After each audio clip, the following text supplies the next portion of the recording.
Welcome to the Hoosier Racing Tire SCCA Super Tour from Mid-Ohio Sports Car Course in beautiful, lush Lexington, Ohio. The grass is green and the asphalt is black, and we are going to have some good racing here at Mid-Ohio. Brand new renovations to part of this racetrack since last year. We're going to have some time to talk about that this morning.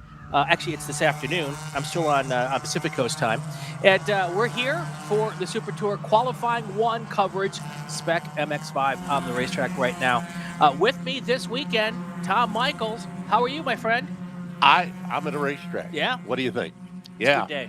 Yeah, it's just great being here. Last weekend I was over to Indy watching the road race there. Next week, be there for the big track. Nice. And in between, get a chance to work with my friends here and be here at Mid-Ohio, which is my home track basically. Well, it's a good day for racing. Weather is perfect. It's about 75 degrees and it's a little humid. Us SoCal guys don't necessarily love the humidity, but that comes with the territory when you come to Ohio in May. But and it may have a little effect on some of these race cars throughout the day as well. So 25-minute qualifying session, first lap out there. So don't have any times to tell you about, and we won't have any good times to tell you about for a lap or two. But all of the big players here in Spec MX-5 are here this weekend, or at least most of them. Got the Stretch Brothers here. Marcello Panizia is here. Eric Grimm, Skylar Cottrell, Camden Hibbett, Camden Gruber, Luke Pullen, who is on our preview show here from the UK, doing his thing. So we're real happy about that, and it should be a good weekend of racing. Tom, have you been out here since they made all the changes? No, and I have not been back to my normal stand out there in the S's to really get a good look at that. I've seen pictures of it. And if you're not familiar, if you're somebody who is just here at Mid-Ohio for the first time or whatever, the end of the back straightaway, right, which is turn 4, and you used to head in there, and if you got off, there was a drop-off, and that did cause some problems. The most notable of which was a couple of years ago during the IndyCar weekend when Simon Pagenaud did that awful barrel roll there. Thankfully, he came out of it okay-ish to a point, that he has not been able to get back into a competitive racing car yet, but he seems to be doing fine. But the decision made, and you can look at it right there, that is turn 4 coming up a little bit of a hill into the left-hander in turn 5. It used to be where that grass strip is and then the dirt, there was a bit of a drop-off. So that could get you on your side. And it wasn't just the Pagenaud incident. There were other incidents where cars would barrel roll there. But anyway, they have taken care of that, totally redone that. They took a little bit of the banking out of the turn as well. So it'll be interesting to see what driver comments are. And as usual with these MX-5, just watching them, they're just stringing themselves along there in just several different freight trains as they make their way around this Mid-Ohio sports car course. Yeah, it'll be interesting to see, and I have to ask if there's been enough of a change to the racetrack where we're going to get all new track records this weekend. I don't know the answer to that. I'll get a confirmation on that from the powers to be here for that. Early on, our fast car, Ethan Barker, with the fast lap of 141.515, followed by Cam Eben, Skylar Cottrell, Camden Gruber, Matthew Novak, and Camden Hibbett. That's your top 6 after one lap. Usually the second hot lap or the third hot lap is where a lot of the best times come from with these Spec MX-5 cars. So the other thing to keep in mind, Tom, is that these cars, the tires they're qualifying on today are the tires they're going to keep throughout the entire race weekend. So it's they don't get a chance, an opportunity to change those tires. Doesn't mean a whole lot this morning, other than if they're trying to manage a little bit. By the end of tomorrow's races, though, or Sunday's races, I should say, sometimes tire management becomes a big deal. So that's something we could look into as the weekends. There's a car there putting a couple of wheels off, and then another one putting wheels off in sympathy. So Here they come up into turn 10. This is the left-hander that comes down into the 11-12 complex here. And then this is the big sweeper that heads you on to what is the front straight. It's kind of a short front straight. We finish our races here on the front straight, but we'd start our races on the back straight, just so that people get lined up nicely.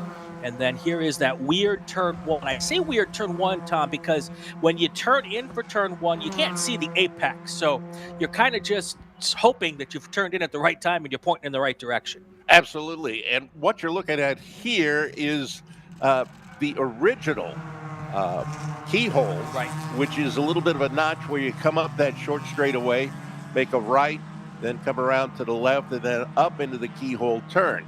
The pro course comes from turn one way down there that you could see and comes straight on up here.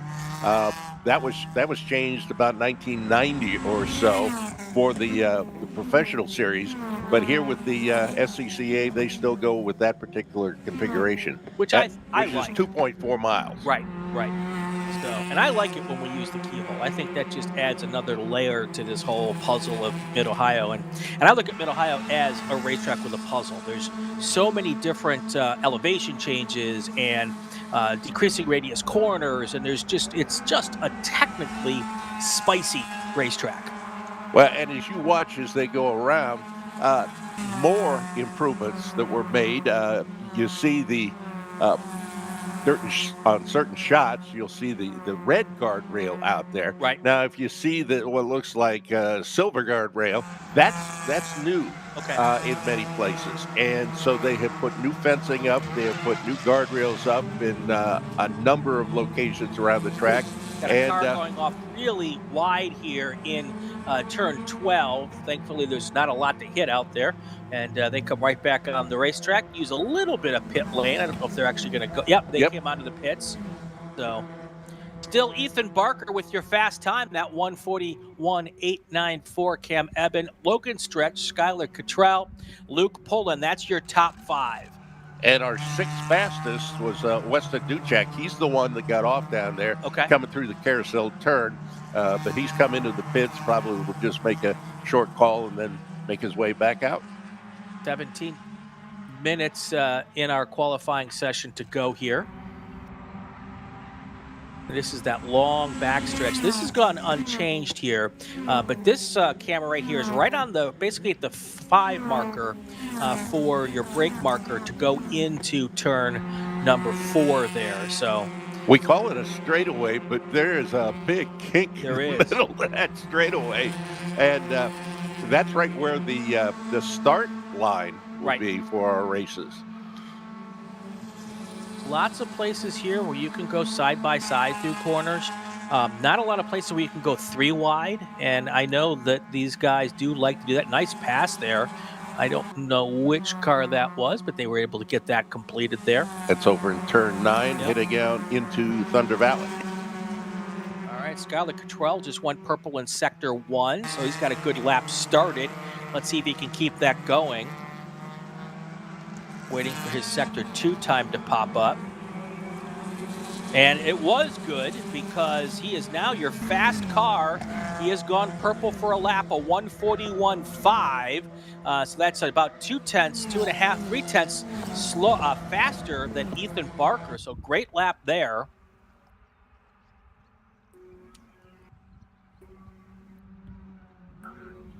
You mentioned the lushness of Mid-Ohio right now. It's been a bit soggy, hasn't it? Yeah, it has been. Over this spring, we've had an awful lot of rain in this part of the United States. And while that can cause you problems, man, it makes for some very pretty racetrack. That's right. All right, now we've got Camden Hibbett, who's gone purple in sector 2. So he's got a pretty good lap going. We'll see what that ends up being when he crosses the line. Not good enough to go up from his 3rd place position, so he's still in 3rd. That was his best lap, a 1:41.5, but still about a 10th slower than the 2nd place car of Ethan Barker, and about 6/10 slower than your current provisional pole sitter. That, of course, is Skylar Cottrell. He is out of Atlanta, Georgia. I raced against his dad back in the day. That's how old I am. The kids of the guys I used to race with are now racing cars. So Like to remind everybody that the event being put on by the Ohio Valley region of the SCCA, and these folks, they have a number of amateur races, which you can see here at the Mid-Ohio Sports Car Course for a nominal price. And for those of you who have the season passes, you can get in for these races as well. We'll try and give you some of the schedule coming up here for the rest of the year. But OVR just does a great job in staging these races. They do. They do. Always great hospitality for those of us who come here from all around the country. We always appreciate that. Like the lunch. Yeah, lunch was good. Lunch was good. All right, coming up on the halfway point, let's do this. Let's take our break, and then when we come back, we will have the rest of the qualifying for this Spec MX-5 group.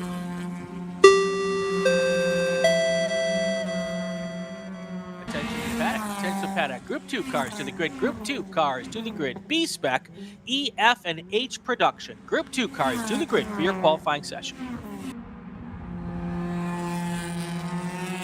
Hoosier Racing Tire is proud to be the presenting sponsor of this year's Hoosier Racing Tire SCCA Super Tour. As the world's largest race tire manufacturer, Hoosier has been at the forefront of motorsports innovation for more than 65 years. From local tracks to the global stage, Hoosier is dedicated to delivering high-performance tires that meet the demands of champions. Whether you're a seasoned competitor or an aspiring racer, Hoosier tires are engineered to help you push the limits. For more information, visit us online at HoosierTire.com or visit us trackside, and remember to connect with us on social media. Hagerty is the official and exclusive insurance partner for SCCA. Hagerty provides affordable off-track insurance protection for motorsports vehicles while in the paddock, in transit, in storage, and at the shop. They provide guaranteed value coverage and even have protection for your trailers. SCCA members can save 5% on insurance through Hagerty. Hagerty, let's drive together. Learn more at Hagerty.com. For more than 30 years, championship-winning drivers have demanded the Hawk Performance braking advantage. Now you can experience that same advanced technology on your daily car, truck, or CUV with Hawk Performance street products. With brake pads, rotors, and fluids that deliver smooth braking for muscle cars and tuners, Super Duty solutions for tow vehicles, custom-engineered motorsports friction designed specifically for road racing, autocross, drag, and everything in between, Hawk has all your braking needs covered. Visit hawkperformance.com to learn more. Hawk Performance, what's stopping you? Ready for a new race trailer? Bravo Trailers is the exclusive partner of the SCCA. Owned by longtime SCCA racers, Bravo Trailers work better, load easier, and tow better because they build them with the racers in mind. Visit bravotrailers.com to see your new trailer in aluminum or steel. Tire Rack was established over 40 years ago by an SCCA member with a passion to find the right tires, wheels, and now brakes and suspension products for racers and enthusiasts on both street and track. As official tire retailer of the SCCA since 1995 and sponsor the Runoffs Pole Award, along with the National Solo Program, National Time Trials Program, and Track Might America, Tire Rack is proud to support the SCCA and its members as they go have fun with cars. If you like what you see today, become part of the action by joining the Sports Car Club of America. Whether you want to drive, flag, organize, officiate, have fun with cars, or meet 65,000 enthusiast friends, SCCA offers plenty to feed your motorsports obsession. Ask someone trackside how to get involved, or visit SCCA.com for more information.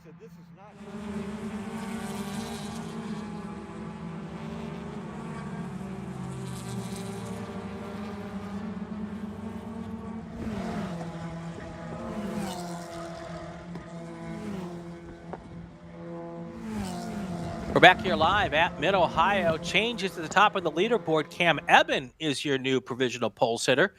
His time is a 1:45.3. Oh, his time, I'm sorry, was a 1:41.362. So he about a tenth and a half faster than Skylar Cottrell here. He put that lap down on the 8th race lap. So his tires coming to him a little later in the session. But good move for him to get to the top. All the names at the top of the leaderboard are the same, are the names that we normally see up at the front here.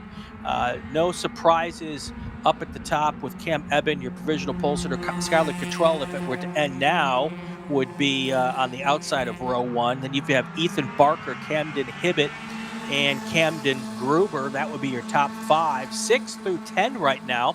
Marcello Panizia, Matthew Novak, Logan Stretch, Luke Pullen, and Ethan Jacobs. So there is your top 10, Tom, here with a little less than 10 minutes to go in this qualifying session. Well, Cam Eben is out of the Wisconsin area, the Milwaukee region of the SCCA. This will be his 4th year that he has been driving actual race cars. Before that, he started the way so many people do these days, in go-karts. Yep, absolutely. Absolutely. There is the Planet Miata car coming into the pits, and I think that is, let me look if I can see down.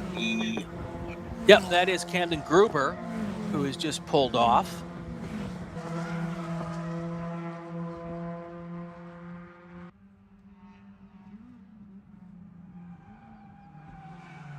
Going to have 7 qualifying sessions today.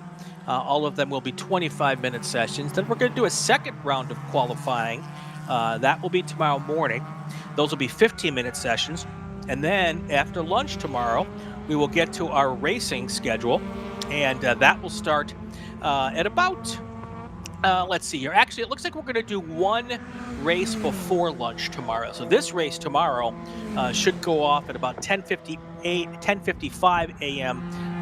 We're in Eastern time here, right?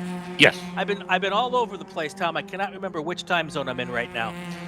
So that race should go off at about 10:55 a.m. tomorrow morning, and then we'll have lunch after this race. So these guys are going to get going early tomorrow. So lots of action this week, and we had 20-minute qualifying practice sessions for all these groups this morning. So a lot of track time here for the Super Tour for these cars.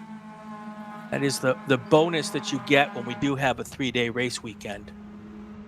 Some drivers, Tom, like that 3rd day of racing. Others would rather have it be optional because, there's towing and taking time off of work and a lot of things going to be able to get your car to the racetrack on a race weekend. So, well, and then you got a guy like our number 2 runner right now, Skylar Cottrell. He's a student. Yeah. He goes to Georgia Southern University, so he may even have finals this week for all we know. That is true. This camera on the front stretch, I got to give it to our crack production team, Brendan Kazmarek. That is a fantastic camera position. You can actually see the grass wave back and forth as the cars come by. Looks like a lot of cars have kind of started to slow it down and say, I've got enough here. If you get a good lap time in, Tom, because they have to run these tires all weekend, a lot of them will put in 5 or 6 laps and then pull in and be done, especially if they've got a lot of time here at Mid-Ohio. So, once again, watching them as they came down the long straightaway, now down into turn 4. As we say, that's really flattened out a little bit. I think they took about 4 degrees of banking out of turn 4.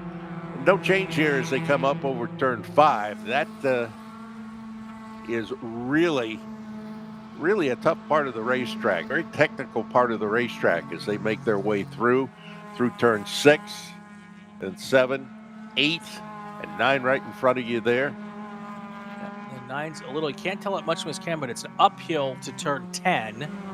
And it gets blind as you come up over that into Thunder Valley. So if somebody has a problem in front of you, you could have a problem as well. Yep. And right there, you can see off in the distance, that's where you and I are in that tower right there. We can wave, but I don't think you'll be able to see us. Yeah, we should be right below the Cooper Tire sign. That's right. That's right. So 5 minutes, 25 seconds to go here in our session. No changes in the last several laps. Still Eben, Cottrell, Barker, Hibbett, and Pullen, your top 5. Talk with Luke Pullen. He was our Inside the SCCA Mid-Ohio preview guest, and he is coming here for the Super Tours from the UK. Really nice young man. Also a part of the Racing Pride initiative, so we had a great conversation about all of that. And we also had a conversation about how he's faring with American food on race weekends. It's actually kind of funny.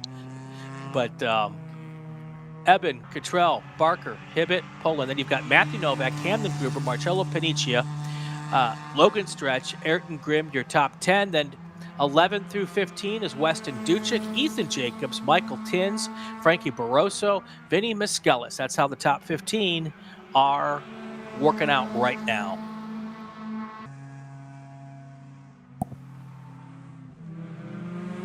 It looks like Eben and Cottrell have stopped for the day. Poland, Novak, they're still on the racetrack. Logan Stretch is still looking for some time. Ayrton Grimm is still out there. And have we've got 25 cars registered. 24 so far have taken laps in qualifying. David Pinteric is here this weekend. He had a crazy crash last couple weekends ago in a Trans Am race. Was it in Watkins Glen or Sonoma? I don't remember where I think it was at Sonoma. He got into it with a driver who was a little overzealous on overtaking. And he messed up his GT1 car, so he's here this weekend, I believe, with a car from a friend that he's driving. But he's also out here in the Spec MX-5 group. So good news, David's fine. Car, not so much, but it's fixable. That's what I have heard. So 3 minutes, 15 seconds to go here. We'll get right to our second qualifying of the day right after this session. So don't go anywhere, folks.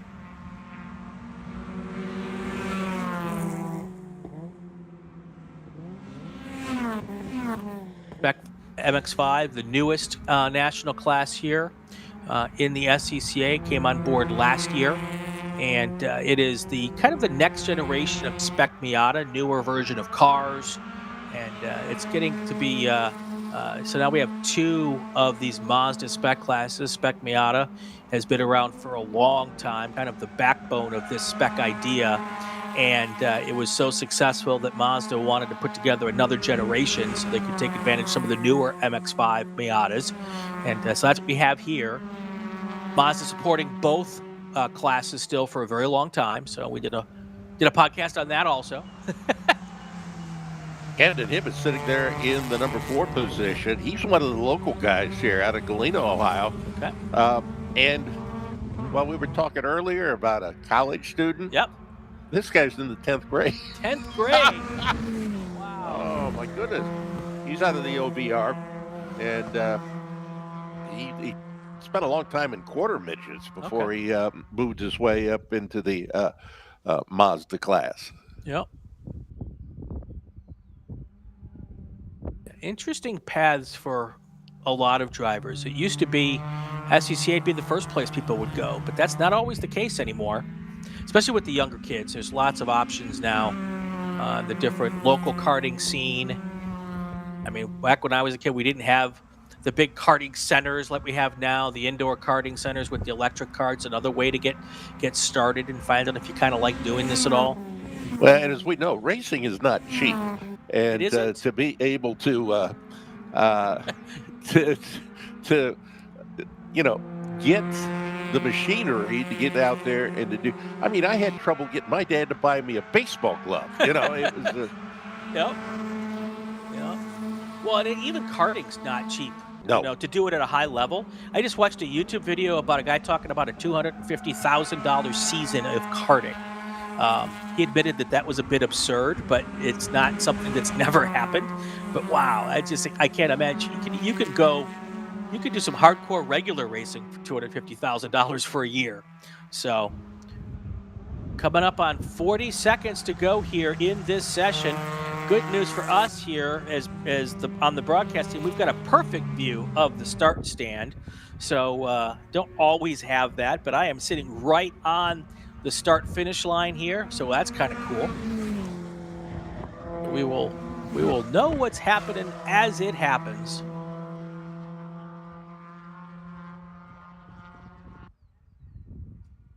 Waiting for, now I see that checkered flag in the air, waiting for the next car to come by. And waiting, and waiting. Well, you're going to have a little bit of a wait because it's just coming out of Thunder Valley there, coming up through turn 11. Yep. We just got him on the screen there as he comes around the hill to 11 and 12. So everyone is on the track right now. If they choose to cross the start-finish line, that lap will count. Any lap started before the checkered flag comes out, and he is not going to cross. Well, actually, he will cross the start-finish line in pit lane, but it won't be a fast lap because he'll be going so slow. So we'll see who else is still circulating. Mr. Director Jordan, do you see anyone else out there at the moment? Oh, yeah, a couple cars coming down turn 6. I'm going to start running through our little fast times here. If anything changes, we'll go back and correct it. But right now, your provisional pole sitter. And keep in mind, folks, there's another qualifying tomorrow morning, which will be cooler temperatures, which means they'll probably go faster tomorrow. Cam Eben is your fast car right now with a 141.362. That's a 1.5 tenths faster than the second place car, Skylar Cottrell. And he is your outside pole sitter at the moment. Ethan Barker will be in third right now. Camden Hibbett fourth, followed by Luke Poland and Matthew Novak. That would be row 3. Row 4 provisionally, Camden Gruber and Marcello Panicia. Row 5, Logan Stretch and Ayrton Grimm. Going through the next couple rows here, Weston Duchik, Ethan Jacobs, then Michael Tinnis and Frankie Barroso. Vinny Muscella would start 15th. Adam Fichter would start 16th. Joseph Andrews, saw him at dinner last night, had a nice chat with his family. They came all the way from Glendale, California, my neck of the woods. He will start 17th at this moment. And you've got Justin Mason, Aiden Coleman, and Michael Lowry. That is your top 20. And then the last 4 qualifiers are going to be Emmy Kissick, David Pinterick, Matteo Azzari, and Brian Heltman. That's where they stand right now. We'll take a short break. When we come back, we've got B-Spec and production cars. We'll do a call to grid real quick.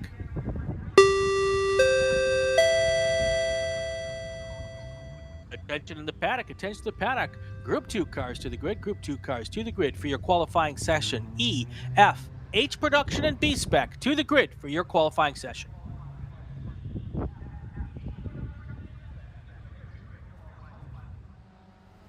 Mazda's been very supportive of racers within the SCCA and all the other grassroots organizations for many, many years. Really, their support for racing and our type of racing is unmatched from any other manufacturer. They've been a great partner for many, many years.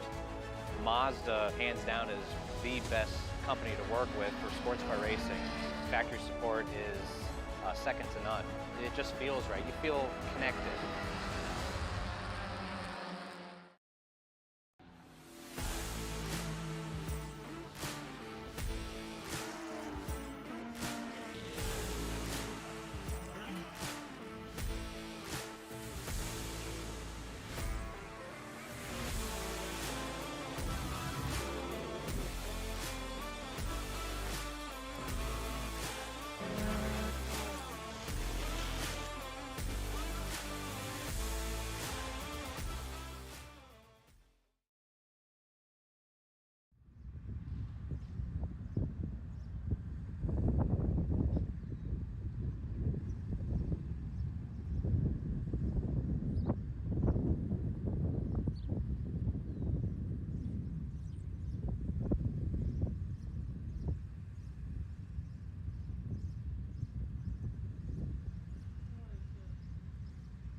Welcome back to Mid-Ohio Sports Car Course. We are doing qualifying for the Hoosier Racing Tire SCCA Super Tour. I'm Brian Bielanski. Tom Michaels is with me. Brendan Kazmarek is making the pictures look beautiful.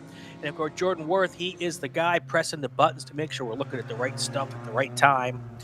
Great team here. Myself not included in that list of great team. But anyway, we have a good time doing it. And we are here for qualifying for our production and B-Spec cars. And early on here, it's just an absolute beautiful day for racing, which is awesome. Not quite so sure we're going to have that much luck throughout the weekend. There is some rain in the forecast for Saturday and Sunday. So, but that always brings another layer of fun to this as well.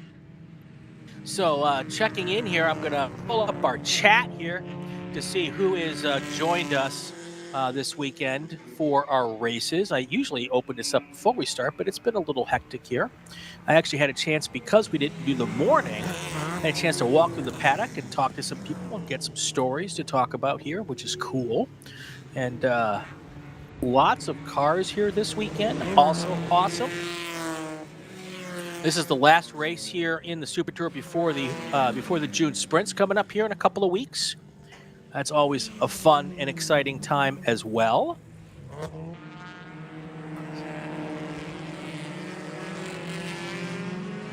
A little different this year. Usually, the last several years anyway, the Super Tour finale has been the June sprints. Now that's at Watkins Glen. So this year, the June sprint's the second to last race of the year for the Super Tour. I mean, technically the runoffs are the last race of the Super Tour because it counts, but this is the last Super Tour that would help you qualify for the runoffs.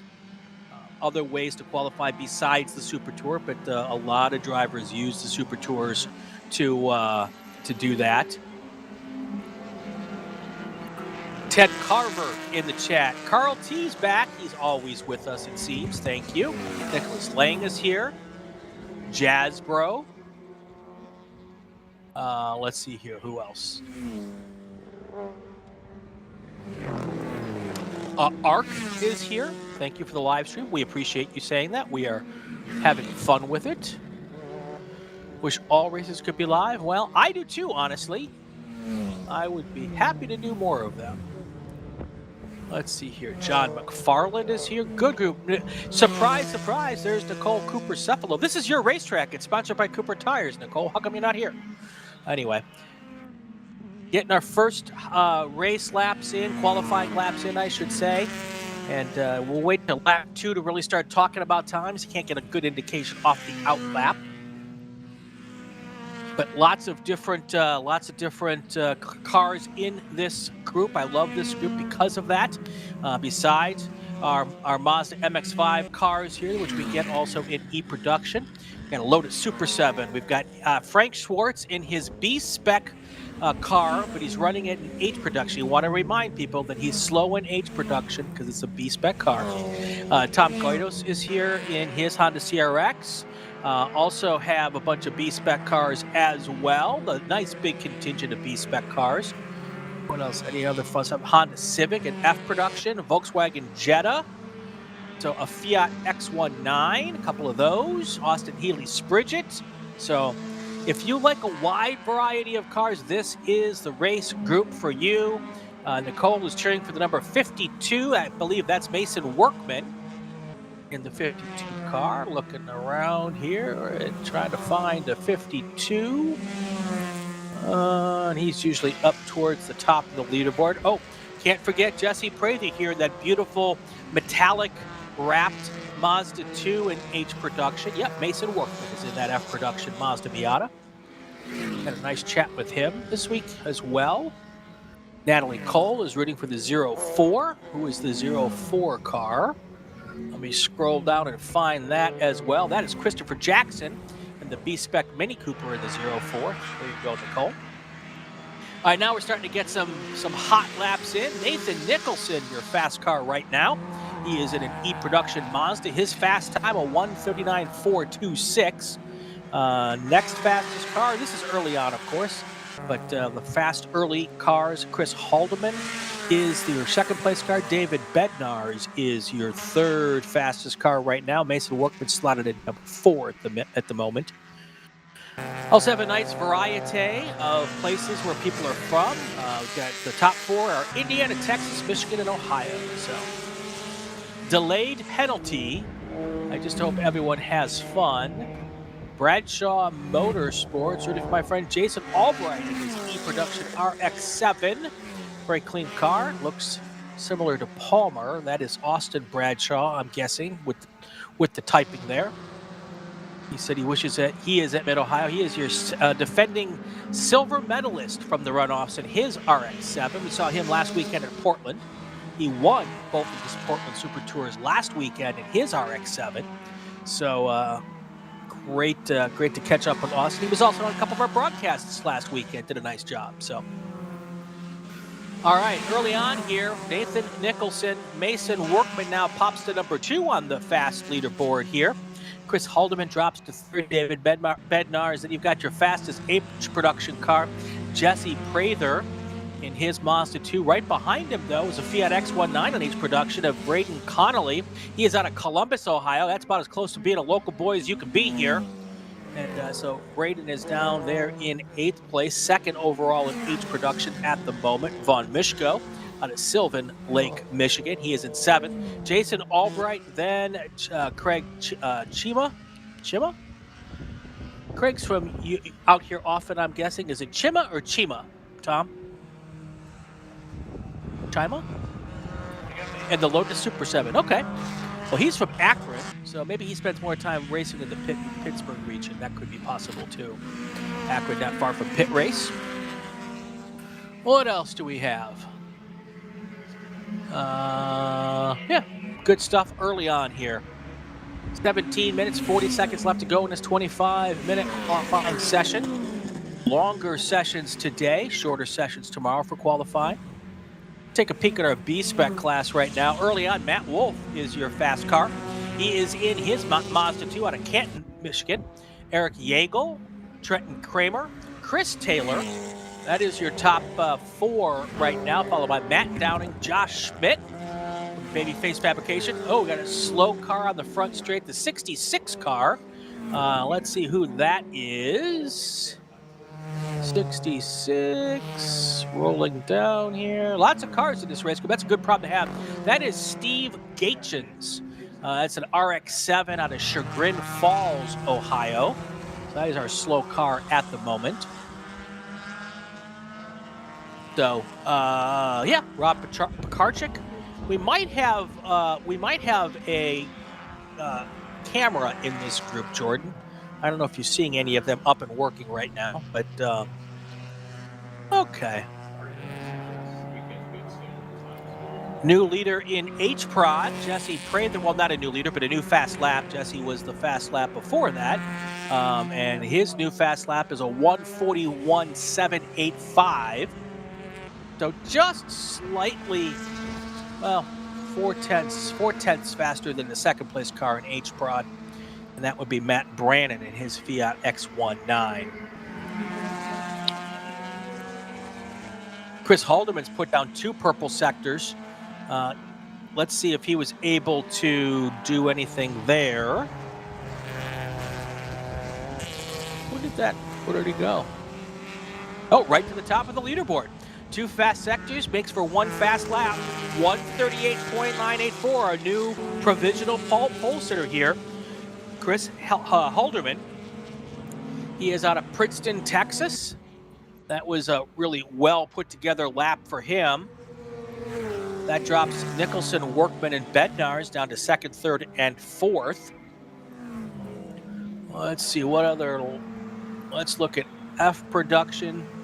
Right now, your F production class is Mason Workman, your fast car, followed by Dave Bednars, Kevin Ruck, Craig Chima, and then David Strittmatter, Larry Funk, Thomas Gatos, Brian Floyd, and Michael Olivier.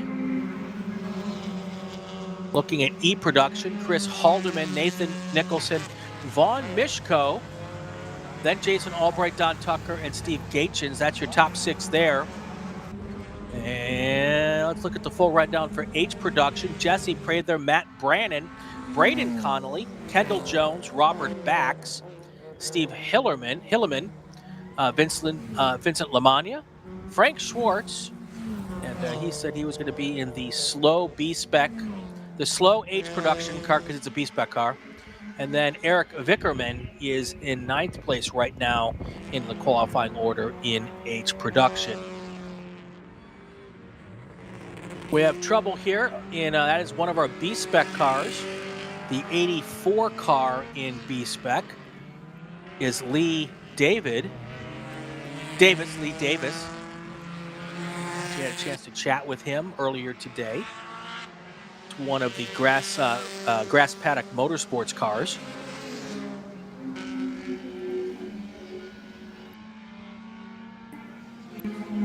I know Frank Schwartz, who runs grass paddocks, trying to grow B-Spec out on the West Coast. So if you wanna try your hand at B-Spec racing, and he's got a couple of cars based in Southern California, so check it out for him as well. There's a 12,000th of a second difference between first and second place. Actually, you see a 6,000ths of a second difference now between Matt Wolf and Rob Kukarczyk. That's barely even a blink of an eye. That's a nanosecond. That's the Mork from Ork second. Matt Wolf, Rob Kukarczyk, Trenton Kramer, Eric Yeagle, Kent Carter in that cool parody car.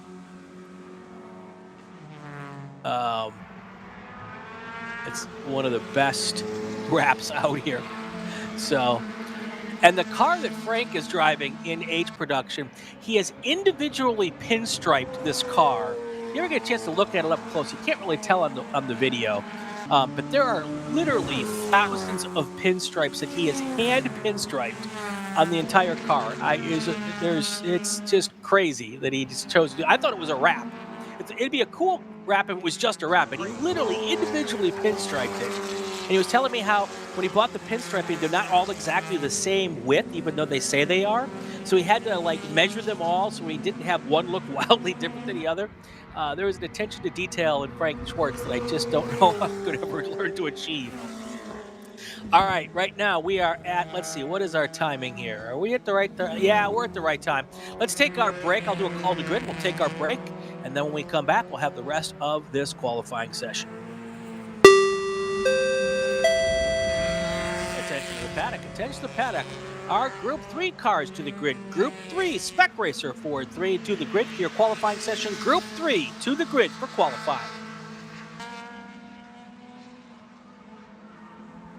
For more than 30 years, championship-winning drivers and teams have demanded the Hawk Performance braking advantage. Now you can experience that same advantage technology on your daily car, truck, or CUV. With brake pads, rotors, and fluids that deliver smooth braking for muscle cars and tuners, Super Duty solutions for tow vehicles, custom-engineered motorsports friction, designed specifically for road racing, autocross, drag, and everything in between. Hawk has all your braking needs covered. Visit hawkperformance.com to learn more. Hawk Performance, what's stopping you? Summit Racing is a proud partner of the SCCA and its nearly 70,000 members. Get more bang for your buck at summitracing.com. Choose millions of in-stock parts from over 1,500 name brands, parts for racing, street performance, trucks, plus tools, accessories, and more. Shop anytime, anywhere with the Summit Racing app. Ready for a new race trailer? Bravo Trailers is the exclusive partner of the SCCA. Owned by longtime SCCA racers, Bravo Trailers work better, load easier, and tow better because they build them with the racers in mind. Visit bravotrailers.com to see your new trailer in aluminum or steel. For more than 100 years, Sunoco, SCCA's official fuel partner since 2001, has been fueling victories on and off the track, which is why Sunoco has trusted the fuel over 50 series of racing, driving, and winning, including the SCCA National Championship runoffs, SCCA Pro Racing, Trans Am, and NASCAR. To find race gas near you, visit SunocoRaceFuels.com or call Sunoco at 800-RACE-GAS. Mazza Vineyards is the exclusive sparkling wine for podium celebrations at the Hoosier Racing Tire SCCA Super Tour, SCCA Runoffs, and Tire Rack SCCA Pro Solo. Celebrate your racing weekend with Mazza Vineyards and learn more at enjoymazza.com. Did you know SCCA members can save $20 on every track night they sign up for? That's right, Track Night in America, driven by Tire Rack, now hosting 150 events at more than 30 tracks across the country. It's the easiest and most affordable way to get you and your friends on track in your street cars all year long. Visit tracknightinamerica.com to learn more and get yourself on track.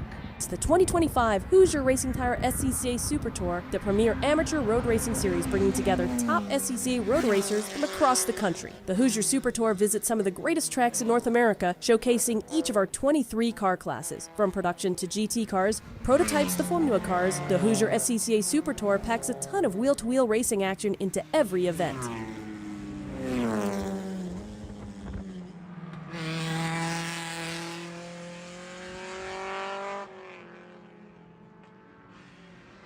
Back here live at Mid-Ohio Sports Car Course, a little under 9 minutes to go here in this qualifying session. Let's take a look at where the leaders are right now. Your fast car, Chris Haldeman, with a lap of a 1:38.984. Kevin Ruck is your second place car. He has moved up the leaderboard in the Accurate Integra. He is in a 139.065. So Haldeman, your E production pole sitter. Ruck, your F production pole sitter. Let's scroll down to your H production pole sitter. That is Jesse Prather with a lap of 141.785. And then you've got your B-Spec fast car right now is Rob Karchik. His fast lap, a 150.002. Chris Taylor, the head, of course, of Chris Taylor Racing, he's now second in B-Spec. Oh, there is a B-Spec car that's had its better day. That is askew, to say the least. That needs some cosmetic surgery. That car needs a nose job. Coming in right now, it is the number. I didn't see it. 89 car. Which one is that? 89. That's Tom Hobson. He is out of Plain City, Ohio, and he is. That did not. It's not how that car was designed. My Honda Fit had door damage, by the way. So, if we're being technical about it, but yes, it's crew's looking at it saying, nope, can't fix that during this session. It does look like, though, it's just the nose, so they'll be able to get that thing put back on before we come out for our races tomorrow. So, all of that. Stephanie Anderson's here in her Mazda 2. She's out of Racine, Wisconsin, home of Harley Davidson. New pole sitter provisionally, Craig Chima, now moved to the top in his Lotus Super 7, 138.492. Those little Super 7s handle fantastic, which makes them a good horse for this course. 138.492, so that is almost a half a second faster, 4.92 seconds faster than the second place car. Again, different classes though. So Chima is in the F production Lotus, and then your second place car is your E production car of Chris Haldeman. Multi-class racing here, so while we've got all these different cars on the racetrack, they're not necessarily all racing against each other. 6 minutes to go here in our second qualifying session of the day. Now we're getting sometimes you get some fast laps here in this later in the session because there's just more real estate out there. Cars have done their fast laps early. They've come in, and now there's a little more racetrack out there. Kima is how it's pronounced. Thank you for the assistance on that. Craig Kima is your new pole sitter.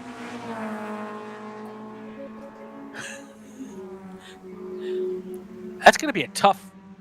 That's going to be a tough time to beat right now. It is a full second faster than the second place car in F production. So that is hauling the mail here.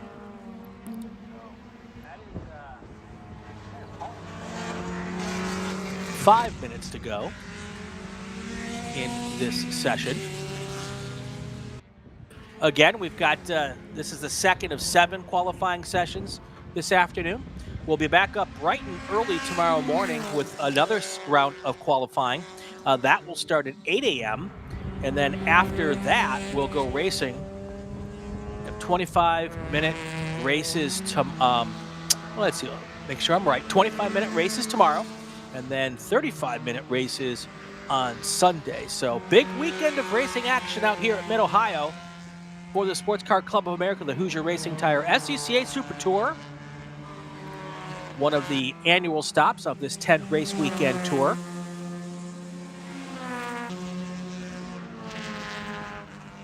.4:15 to go. A little puff of smoke out of, I think that was a little brake lock up there at the top of turn 10, where they make that left-hander. That one is not a difficult corner, turn 10, until you don't do it right, and then you're like all kinds of turned around. So, got the starter giving a little blue flag action there. Our producer disagrees with me. He thinks it's one of the harder corners on the racetrack. You just have little faith. You have to have faith. You can't see the exits. You have to have faith.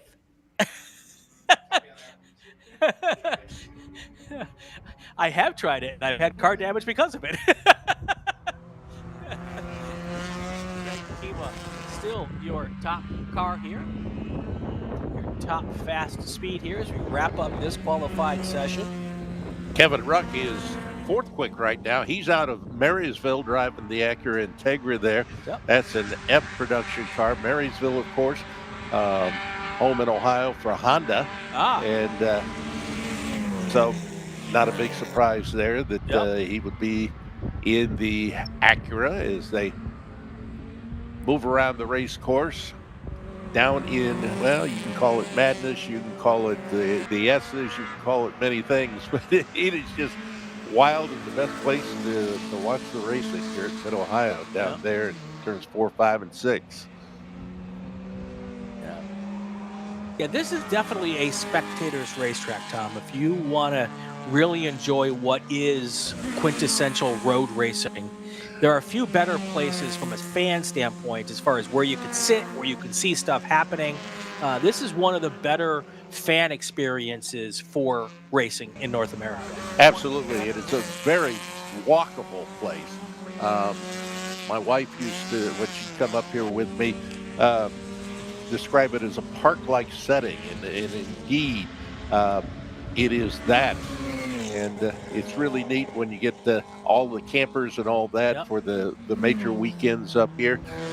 We won't have that big a crowd here, but we hope we are going to see a number of people out watching this, not only here on the air, but in person as we move through one of the first of the weekends here for 2025 at the Mid-Ohio Sports Car Course.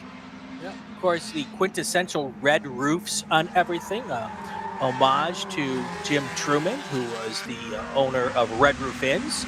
Also the original, or was it the original owner, or did he end up buying it after it was built? Les Greenling's the one that actually built this racetrack, got things going with it, and then about 1981, 82, somewhere around there, it was Jim Truman who came in, did some upgrading in terms of fan amenities and those sorts of things, the very building that we are in, and so many of the things.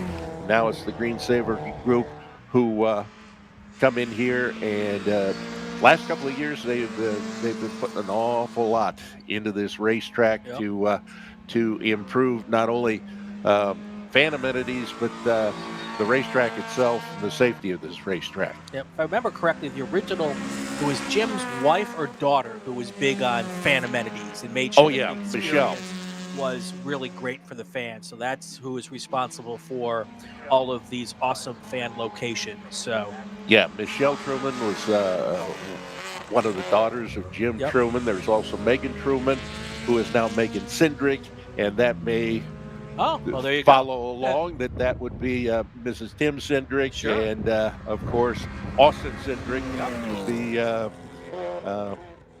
the heir, I guess. Exactly. Yes. Would be. Yes. All right. Checkered flag is in the air on this session. So we're going to let cars finish up their laps here. Anybody on the racetrack now can complete their lap, and it will count towards their qualifying time. So we'll let a few more cars cross the finish line here, and then I will give you the top 5 in each of the classes before we take our break. So we'll take just a second through that, just to make sure no one throws down a hot lap fast. David Bednar's is our most recent fast car right now. Let's see where he finishes up. He has just put down a couple of green sectors, but that's not purple, so I don't know. Yeah, it's not going to be enough to catch Craig Kima. That is just one darn good race lap, I got to tell you. All right, let's start going through with our B-Spec. We'll do B-Spec first here. Your pole sitter in B-Spec right now is Rob Pekarchik, followed by Chris Taylor, Matt Wolf, Trenton Kramer, and Christopher Jackson. That's your top 5 as it stands right now. Remember, there's another qualifying session tomorrow morning. Now we go to E-Production. Nathan Nicholson, your fast car there. Chris Haldeman and Vaughn Mishko, Don Tucker, and Jason Albright. That's your top 5 in E-Production.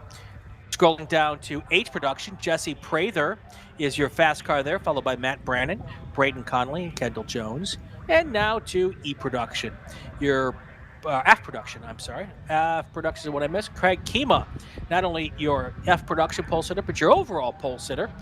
Kevin Ruck in second, Mason Workman third, and David Bednar's is 4th place, followed by David Strittmatter. I will take a break. When we come back, we'll have another qualifying session. We'll do call to grid, and then we will see you in a few minutes.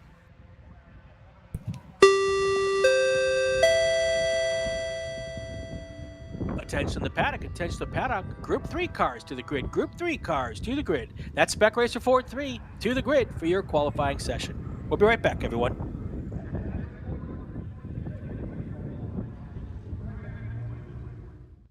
My customer experience with Mazda has been absolutely fantastic. I'm probably not the richest person out here, and they're extremely reasonably priced, and you can buy parts easily, and it's a class that fits both what I want from a racing standpoint and what I can afford.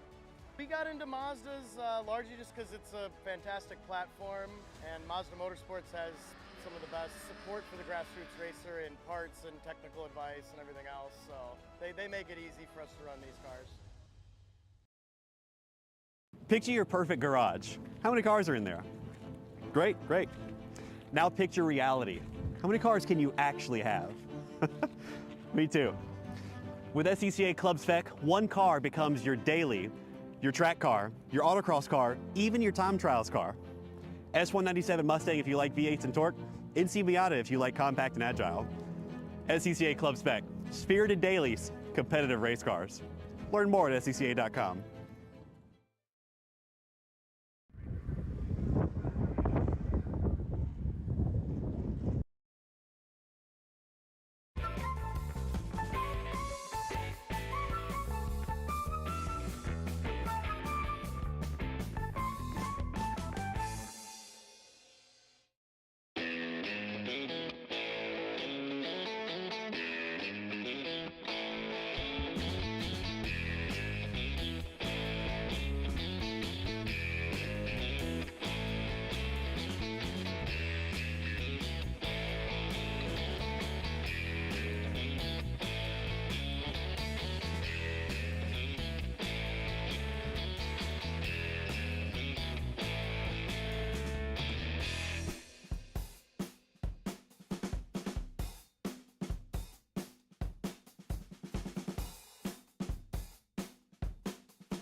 We are back here live at the famed Mid-Ohio Sports Car Course, Lexington, Kentucky. Group 3 qualifying just getting underway.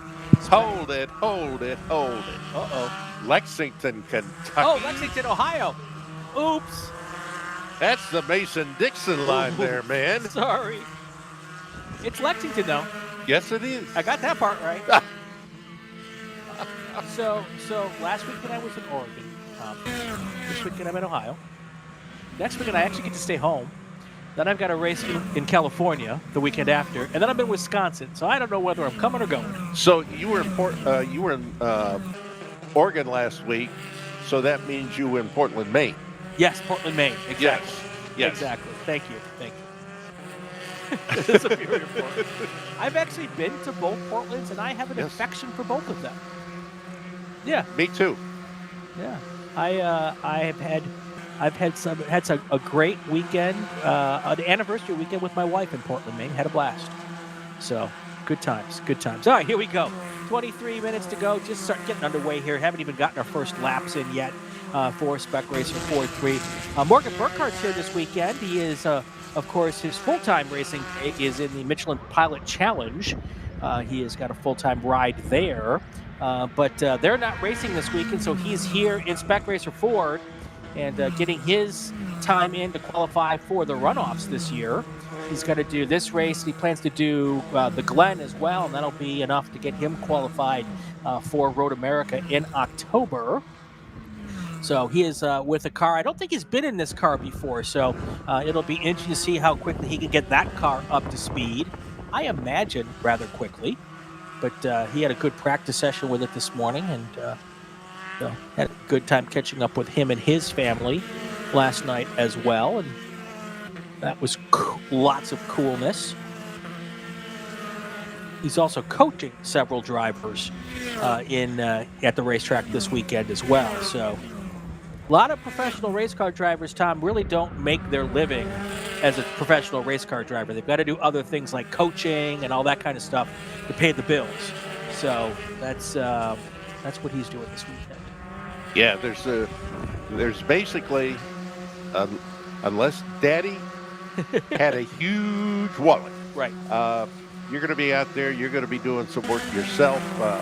A lot of these folks are business owners. Yeah. A lot of these folks are, as we are finding out, students. Yes. So it's one of those things. And you don't have a lot of sponsorship on these cars either. That's right. So, yeah, I think I saw a survey once. There are less than 100 people in the world who make their living just as a race car driver. Now, they do other things in motorsports, but, just their race driving gig is enough to pay their bills. Well, back in the 60s, you'd have guys that would get done with the regular season, and then they would go off and do something else. Yeah. They would go off, and they would even in the Indy cars and things like that. I think Tony Bentenhausen, Sr., actually went out and sold cars in the off season. And Bill Vukovich had a gas station. Yep. Tyler Stevens out of the Hallett Motor Racing Shop, top of the leaderboard right now with a 137.262.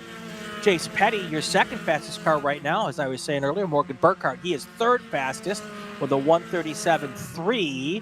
Fourth fastest, Liam Snyder with a 137.4. And if I have to go back, let's see, 137.2. Let's find 138.2. You've got to go all the way back to 10th place. Top 9 cars within 1 second of each other. Also in that group, multiple national champion Bobby Sack is right up there in 6th place. John and Grant Vogel in 7th and 8th. So a lot of fast cars. Sandy Satullo is in 11th. So there's some really good race car drivers in the top 10 here early on. Obviously, there's still 20 minutes to go in the session, but the cream of the crop seems to rise to the top in these Spec Racer Ford fields. No different today. Now Morgan Burkhart's able to jump into second place. Also, Jace Petty took a fast lap. Then Tyler Stevens went purple again. So in the course of a whole 4.5 seconds, the leaderboard changed 3 times. For just the briefest of moments, Jace Petty was your pole sitter, and then Tyler Stevens crossed the line with another purple lap, a 1:36.8. And then second place now is a 1:37.0. And then third place, a 1:37.2. So all of those cars are kind of racing together. So the timing screen flashes really fast when those three guys drive across the line. If Tyler Stevens out there, quickest thus far. His last time was 1:36.844. That is the quickest that we have seen of the 3 laps that he has run. He's out of Bixby, Oklahoma. Yep. He now just went purple again in Sector 1, so he's putting down another fast lap here. His speed trap time, 123 miles per hour in the speed trap. So he's getting a little faster time into that speed trap, which I believe is at turn 9, is what our timing and scoring guru Skibby told me. Now you've got Morgan Burkhardt, who's put down 3 personal best times. So this is a really good lap for him. If he drops one really good third sector, he could take over the pole position here, at least the provisional pole. Let's see what happens when he crosses the line. And it's good enough for second place, not enough to get to the top of the leaderboard. So he put in 3 personal best laps. Then Liam Snyder now pops into second place. So every time we cross the line, we've got different top 5 cars here. Liam Snyder now a 1:36.8. So he is less than, he's a 1.114 seconds back from Tyler Stevens. So these cars definitely enjoying getting a little better grip as the tires get warmer. Usually fast laps here come around lap, first 2 or 3 or 4 laps. Guess what? Tyler Stevens just went purple again with a 1:36.7. Now Liam Snyder has put down purple in Sector 1, purple in the speed trap. That's a good news for him. If he can keep it together here in the third sector, we could see a new pole sitter here. Waiting for him to cross the line.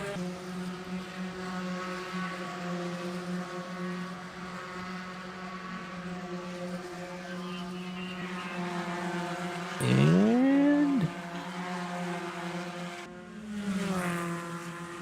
I think they're coming into the final set of, yep, this is this group here, all coming through turn 10 right now. So they're all kind of together. Well, there's, I believe that's, here they come across the line.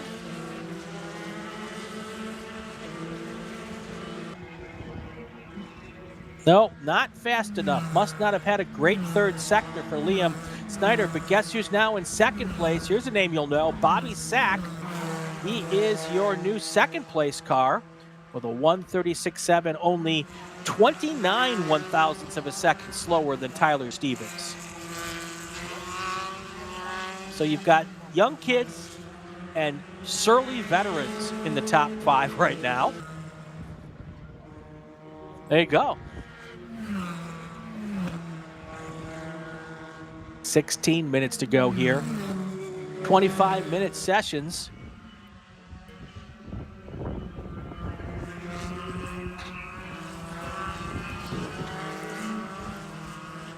Peyton Long back in 11th place. He's usually right there with Tyler Stevens at the top, at the top for one, but usually working together. My suspicion is that they have somehow not been able to connect up here during this qualifying session because Peyton Long usually is, connected at the hip with Tyler Stevens, and those two drivers typically are trading fast laps between the two of them and often right at the top of the leaderboard.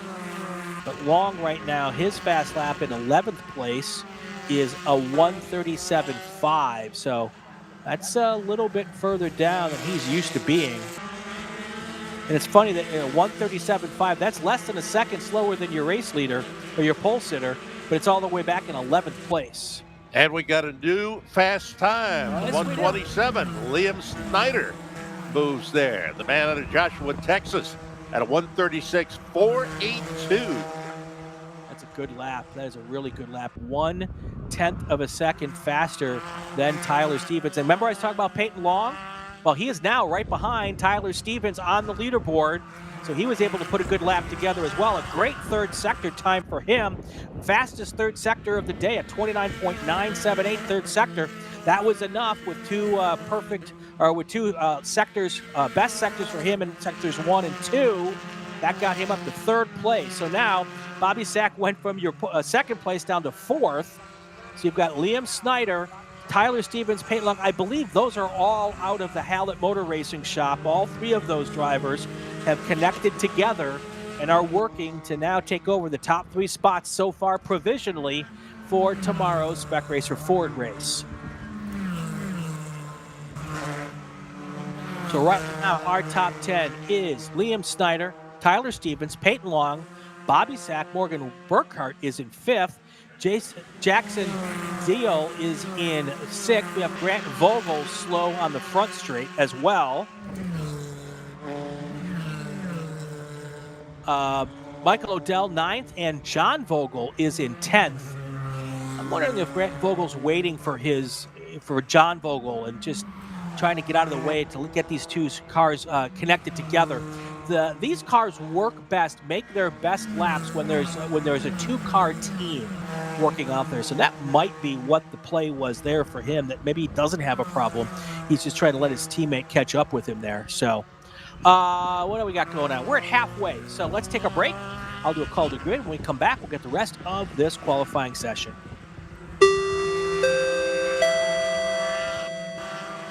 Attention in the paddock, attention to the paddock. Group 4 cars to the grid. Group 4 cars, GT3U, STU, STL, Touring 3, and Touring 4. Group 4 cars to the grid for your qualifying session.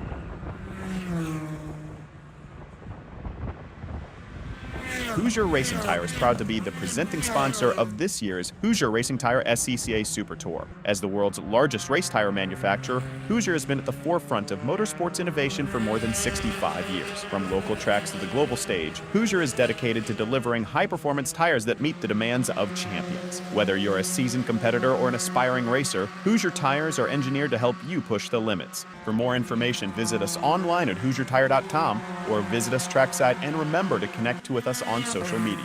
For more than 100 years, Sunoco, SCCA's official fuel partner since 2001, has been fueling victories on and off the track, which is why Sunoco has trusted to fuel over 50 series of racing, driving, and winning, including the SCCA National Championship runoffs, SCCA Pro Racing, Trans Am, and NASCAR. To find race gas near you, visit SunocoRaceFuels.com or call Sunoco at 800-RACE-GAS. Tire Rack was established over 40 years ago by an SCCA member with a passion to find the right tires, wheels, and now brakes and suspension products for racers and enthusiasts on both street and track. As official tire retailer of the SCCA since 1995 and sponsor of the Runoffs Pole Award, along with the National Solo Program, National Time Trials Program, and Track Night in America, Tire Rack is proud to support the SCCA and its members as they go have fun with cars. Mazza Vineyards is the exclusive sparkling wine for podium celebrations at the Hoosier Racing Tire SCCA Super Tour, SCCA Runoffs, and Tire Rack SCCA Pro Solo. Celebrate your racing weekend with Mazza Vineyards and learn more at enjoymazza.com. Hagerty is the official and exclusive insurance partner for SCCA. Hagerty provides affordable off-track insurance protection for motorsports vehicles while in the paddock, in transit, in storage, and at the shop. They provide guaranteed value coverage and even have protection for your trailers. SCCA members can save 5% on insurance through Hagerty. Hagerty, let's drive together. Learn more at Hagerty.com. Want to try SCCA racing, but with an approach focused on fun and learning? The SCCA Experience Program is exactly that. With both short sprint races you can drive by yourself and endurance races you can do with friends. All you need is an SCCA membership, a driver's license, a properly equipped car, and the right driver gear. Visit scca.com/racex to find more information and events near you.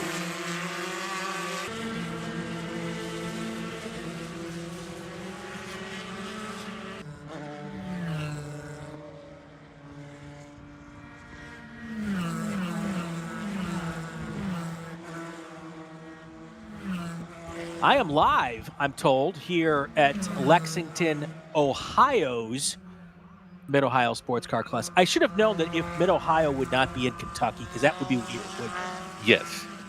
You may be live, but I'm on Memorex. Memorex, yes. Is it live or is it Memorex? It takes a certain generation to remember that group of commercials. That means that you and I are from a certain generation, Tom. 9:30 left to go in our qualifying session. He's Tom Michaels. I'm Brian Bielanski. Jordan Worth is our director. Brandon Kuzmarek, our executive producer here at the racetrack, making sure the cameras look fantastic for the Hoosier Racing Tire SCCA Super Tour. Spec Racer 4-3, lots of changes just about every lap. There's a little shake-up here and a little shake-up there. Peyton Long is now your new pole sitter with a 1:36.157. Tyler Stevens, his teammate, a 1:36.274. Then you've got Bobby Sack in third. Morgan Burkhardt, he was the pole sitter for like a blink of an eye, and now he is now back down to fourth place. So, I mean, all of these cars, Tom, within just a half a second of each other. Such close and tight qualifying times. Yeah, and hopefully this is going to translate into the races that we see this weekend. We have seen that before with these spec racers. And you can see that it hasn't had that much rain the last few days because they're kicking up some good dust out there. Also want to make a shout out to Tom Burt, who is all the way out here from Washington. He is doing every Super Tour race this weekend. It's his retirement Walter Mitty moment. And he has got, his car came out on the hauler with Scotty B. White. So he's actually in his car this weekend. He's not renting a car for the weekend. He is in 22nd place right now. But I just want to say, anybody that's making the effort to do every single one of the 10 rounds, I want to just give a big shout out to him. That's awesome. Watching as some of the cars coming off the keyhole turn, kicking up the dust with those left side wheels. And we call, if you're just joining us, we call that a straightaway, but you saw the kick that was there. And they head down into turn number 4. You get hard on the brakes. Now, how much of a change it is for the drivers coming into that new section of the racetrack, I haven't really had a chance to talk to them. But you would think that it's a little bit different than what the book would have had one year ago. Well, that's going to be my goal this weekend, or tonight, to get with some drivers and talk with them about what the difference is and how much they're having to basically relearn that section of the racetrack. Clearly, Peyton Long, Tyler Stevens, Bobby Sack, and Morgan Burkhardt have figured it out. Because they are doing a great job of staying right at the top of that leaderboard.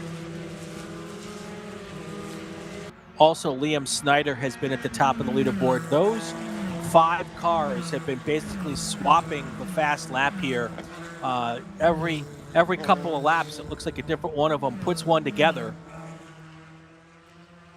But if you go back from a 1:36.157, you've got to go all the way back to 10th place to get someone who is a second slower than your pole sitter. So top 10 all within a second of each other. Tyler Stevens put down a purple first sector now, and his fastest speed trap time of a 1:25.5.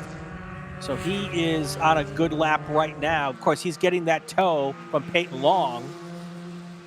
So we'll see if that turns into a new provisional pole time. Bobby Sack just went purple in sector 1, so he's got a fast first sector of 39.2. It's just so minute, the differences between these top few cars. 5.5 minutes to go here in the qualifying session. Your top 10 right now: Long, Stevens, Sack, Burkhardt, Snyder. Then you've got Jackson Deal, Sandy Satullo, Michael Odell, Jace Petty, and David Dickerson. That is your top 5 right now.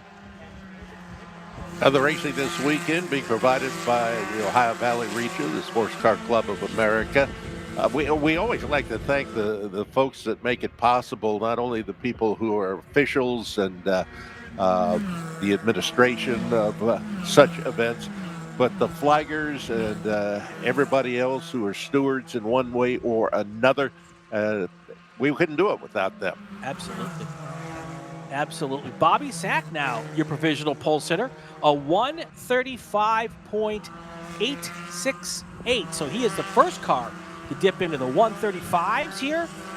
Little fast, doing it on lap number 12 with 4 minutes to go, 5 minutes to go in this race, or this qualifying session.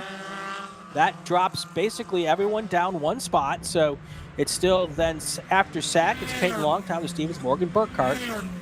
Some combination, I think, of those four, Tom, is going to be our front row. Yeah, I think our front two rows. You're absolutely right. Jace Petty, though, has moved up there into the number 5 position now in the 117 car, running a 136.421. He's out of Oakland, Illinois. Right now, Bobby Sack is leading everybody, and we are just about 4 minutes away from a checkered flag. That's right. And look at this. I mean, you look at Liam Snyder. He was at the top for a leaderboard for several laps. He's all the way down to 6th place, so 7th place even. So it doesn't take much because they're so close for someone to put in a little quick lap. This time it was Jace Petty. Got himself up to 5th place.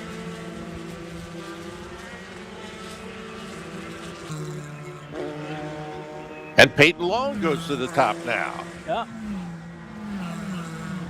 So every single lap, there's a new one. Liam Snyder, we talked to him just a second ago. He was in 7th. He's now up to 4th. I wonder how much that new section is playing into these times where every lap they're figuring it out just a little bit more and a little bit more. And that's helping them pull just a little, squeeze a little bit of time.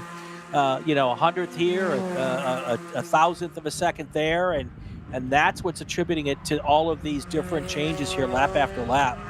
Well, when we see longer qualifying sessions, a lot of times we'll see fast times laid down and then things kind of even out. And then you have the fast times right there toward the end. But here we have had 25 minutes of constant change at the very top of the serial. Yep.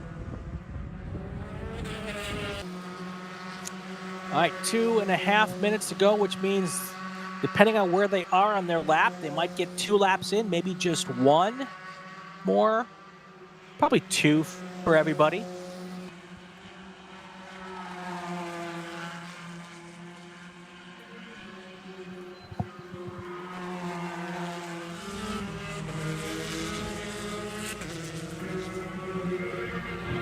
That's the wide line through turn 12. That car was so wide, I thought he was coming into the pits. Yeah, that is definitely not the fast line around that particular turn. Absolutely. All right, here comes that group of drivers across the line again. No changes this time by.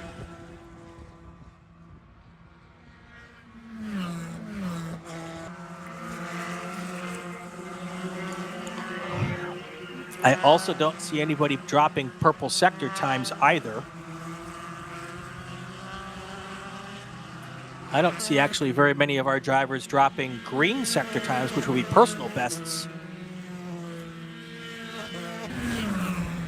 So yeah, this is the time where a lot of times the top 10 start to kind of just ease their way into the end of the session, and then you get someone from back a little further who's decided I'm going to go for it now, and then we get some surprises in the top 10 sometimes.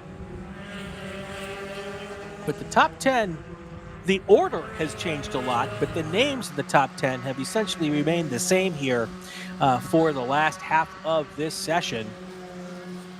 50 seconds on the clock. I see the starter picking up the checkered flag, not quite ready to display it, but he does have it in his hand. So he is he's looking down at his timer as well. So he's on top of it. He'll know when to throw that thing out here. Oh, that was a really tight little moment there going into turn 11 and 12. That was yeah, so what was happening was those two cars, that's Peyton Long and Tyler Stevens, they were setting themselves up to come into pit lane. The car behind him was not. So they kind of just slowed just a little bit.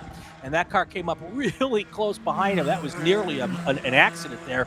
But nothing happened, thankfully. They're able to work on. So you've got Long, Stevens, Snyder. They're calling it a session here. Any moment we'll see the checkered flag go in the air. And it's in the air coming out right now. There you see it, folks. So the session is over. Anybody who's on the racetrack, though, right now, the time will count. So we're going to let some more cars circulate and get past the checkered flag here. and then we will give you a rundown. I mean, we might even go through the top 20 since there's so many cars in this class. This is our third of 7 qualifying sessions today.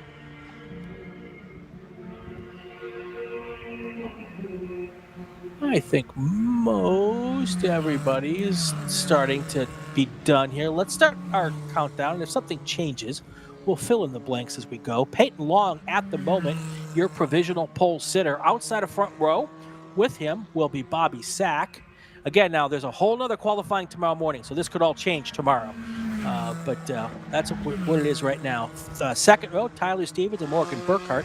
Third row, Liam Snyder, Jace Petty. Fourth row, Jackson Deal, Grant Henning. Then you've got your fifth row will be Grant Vogel and David Dickerson. That's your top 10. Now 11 through 20 is Mark Greb, Michael Odell, Sandy Satullo, John Vogel, Ben Jacobs, Chris Jennerjohn in 16th, Zach Della in 17th, Dexter Zuba in 18th, Adam Jennerjohn in 19th, and rounding out the top 20, you've got Theo Pepes. That's how they look right now, top 20. We will be back in just a few minutes with our next qualifying session. Let's do a call to grid. Attention in the paddock, attention to the paddock. Next group to the grid should be group number 4. Group number 4 is GT3U, STL, STU, Touring 3 and Touring 4. Group 4 to the grid for your qualifying session. We'll be right back, everybody.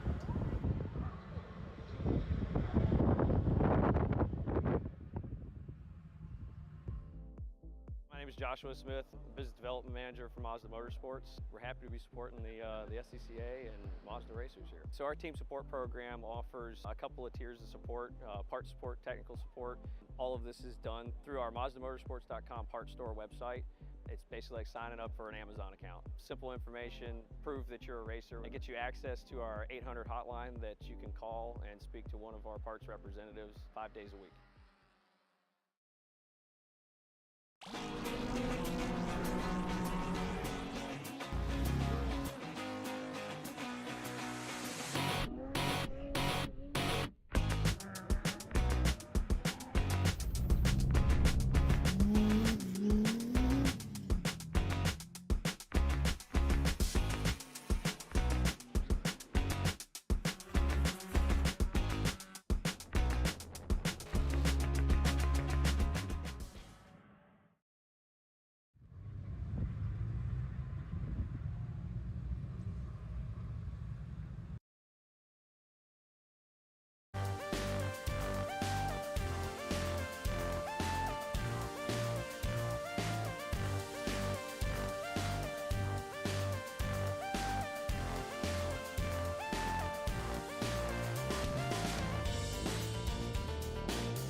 Welcome back to the Mid-Ohio Sports Car Course. I'm Brian Bielanski. I'm going to be by myself for a little bit because Frankie Barroso's mom just brought up the most awesome box of cookies, and we've all been stuffing our faces. So I'm the only one who's... I'm the only guy who was able to stuff my face faster and be able to get done to be able to start talking here. But we'll throw a picture, Mike. This was the best box of cookies and pastries that I've had in a long time. Custom decorated. We'll have a picture. Oh, there it is on the screen right now. Custom decorated with SCCA, and I believe that's Frankie's car on one of the cookies as well. And beyond the fact that they look beautiful, they taste amazing too. So thank you, Mama Barroso, for coming up. And Kelton Jago, eat your heart out. Now the throwdown is on. And Marcella Panizia's mom also is part of this pastry pastry dealing group that we have. We are bribable, so if you'd like to bribe the broadcast team some more, you're welcome to do so. That's good stuff. Good stuff. Both I just love the fact that the families are loving what we do and getting involved, and you don't have to bring us brownies, but it doesn't hurt. We're gonna say nice things about you anyway. But 8 T-bones would be nice. 8 T-bones would be nice. Well, I don't eat beef anymore, but for the rest of our team, that would be a good evening. It's all good. It's all good. All right, we're early on in this new session here. We have got our STU, GT3U, Touring 3, and Touring 4 qualifying session, and we are on it here. And that was one of my favorite cars that just went past our screen with the British flag on the top of it. That is, of course, the Acura Integra of Mike Taylor. That car is really awesome as well. Right now, we're too early to talk about times, but we'll see. We've only got one lap in the books, which is the out lap, so we'll wait till lap 2 comes down before I start talking about purple this and purple that. But yeah, it's a good time being had by all. A festive Mid-Ohio sports car course here this weekend.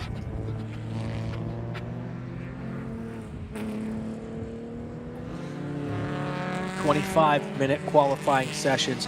So for those who might not have been joining us throughout the year, STU and GT3U, the plan next year is those two classes are coming together as one.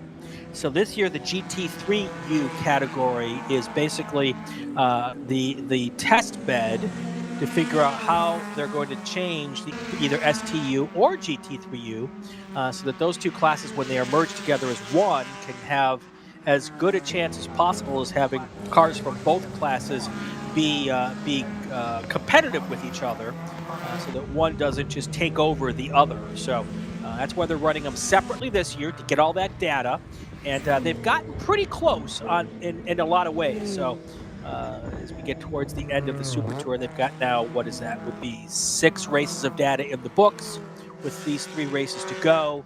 7 races of data, thank you for help with the math. So that's why we've got those two classes together on the track, and also what the designations mean.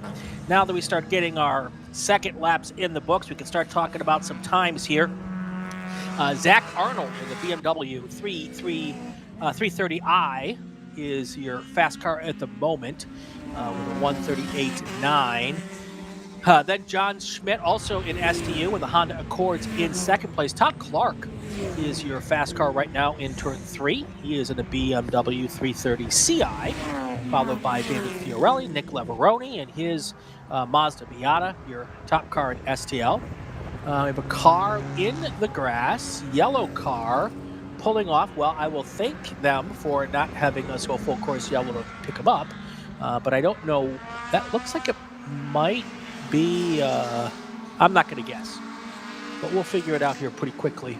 Looks like it's still under power, but pulling it off the race course there and out of harm's way, so we continue clean and green around the rest of the racetrack right now. This is part of the racetrack coming down into turn 4. up through turn 5, up over that little bit of a hill, and you get a little bit light, and then down the hill to turn 6. Zach Arnold continuing as the quickest runner here thus far. He's out of Tiffin, Ohio, which is just northwest of here, probably closer to the Findlay area. Yeah. But he's there at STU.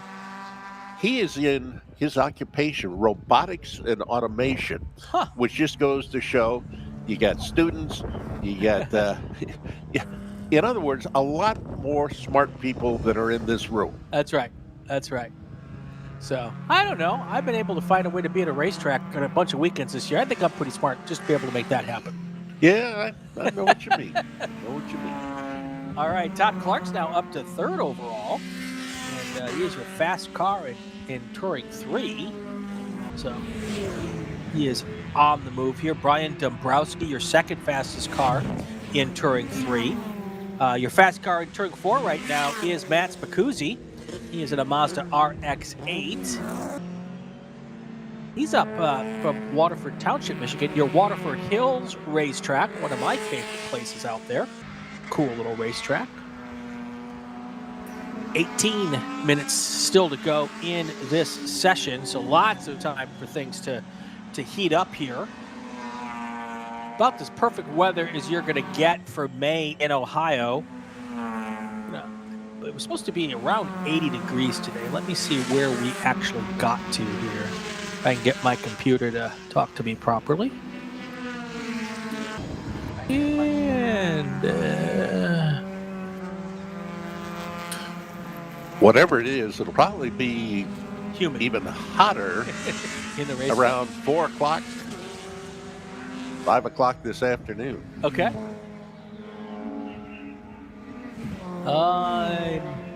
My computer is a lot slower than these race cars.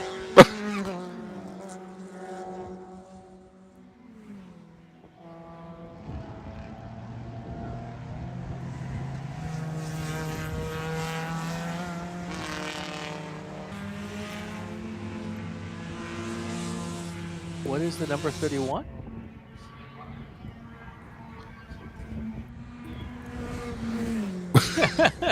I was close. It's 78 degrees right now, and with a 58% humidity. So it is slightly sticky in Ohio. No, this is the Lexington, Ohio forecast I pulled up. I'm never going to live that down, Tom. That's all right. If that's the worst thing I Wrong do. horsepower. Wrong horsepower. Exactly. When you get the difference between Lexington, Ohio and Lexington, Kentucky. That's true. If you're into horses, Lexington, Kentucky is the place for you. That is interesting. That's Mikey Taylor there making that move underneath that yellow car.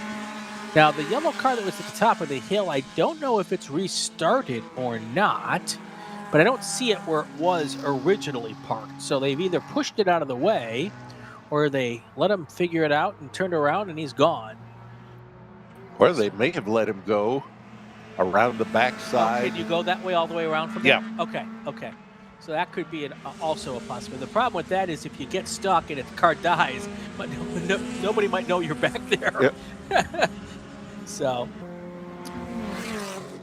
looking at the top of the leaderboard, still Zach Arnold right there, 5 laps in, and his fast time of a 1:38.7 still holds. But John Schmidt, he has now put down a purple first sector. So let's see if he can continue and continue that lap. He was 1.3 seconds back from Zach Arnold. So he found some time here in the first sector. Let's see what I find him doing in the second sector.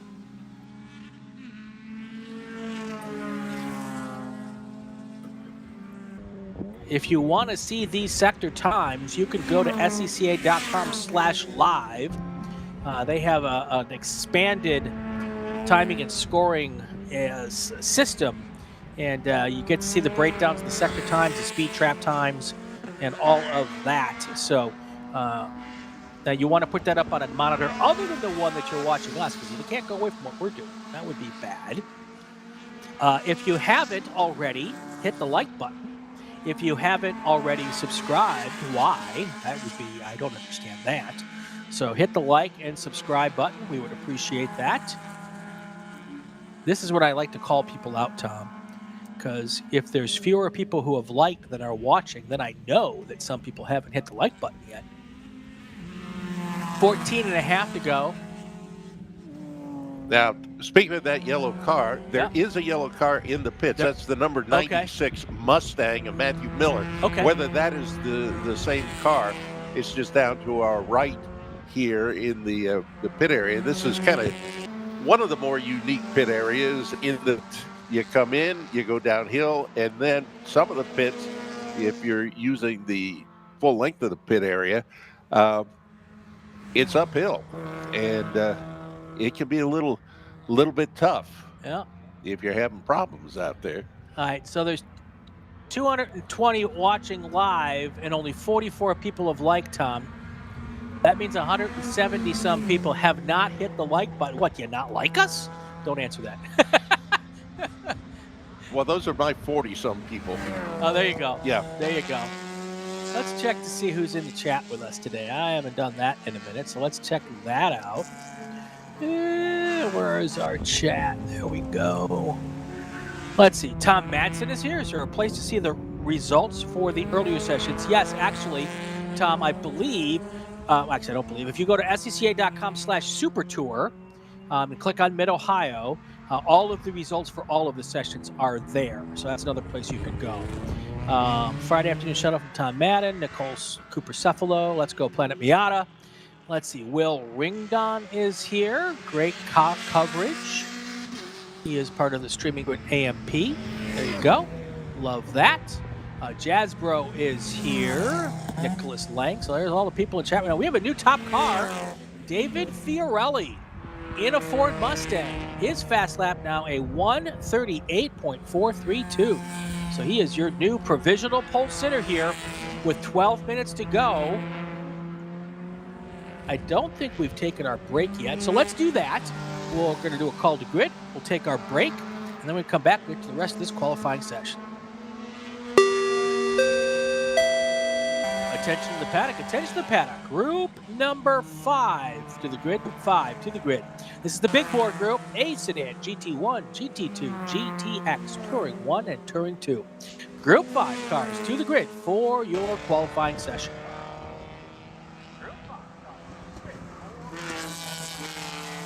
For more than 30 years, championship-winning drivers have demanded the Hawk Performance braking advantage. Now you can experience that same advanced technology on your daily car, truck, or CUV with Hawk Performance street products. With brake pads, rotors, and fluids that deliver smooth braking for muscle cars and tuners, Super Duty solutions for tow vehicles, custom-engineered motorsports friction designed specifically for road racing, autocross, drag, and everything in between, Hawk has all your braking needs covered. Visit hawkperformance.com to learn more. Hawk Performance, what's stopping you?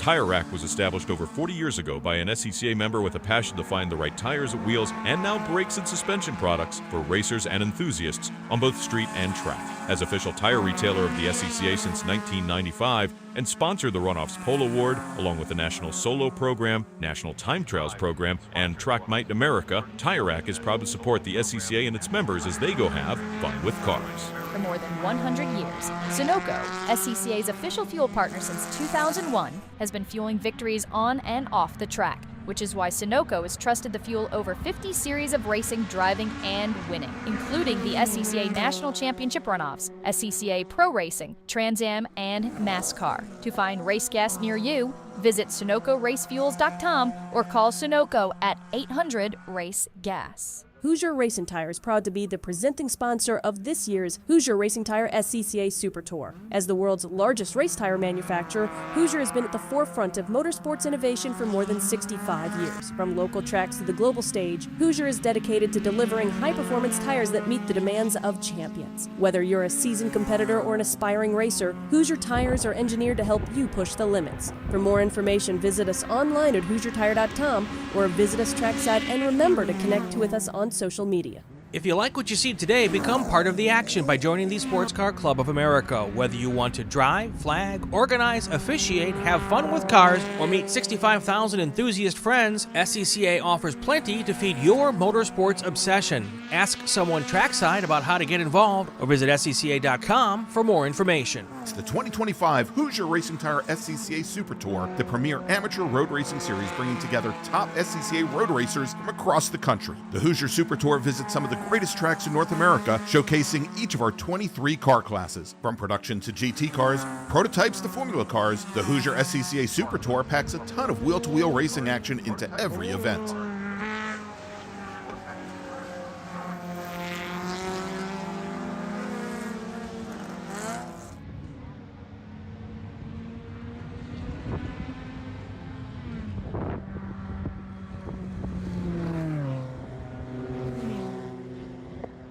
Back here live at Mid-Ohio in our STL STU GT3U Touring 3 and 4 qualifying session.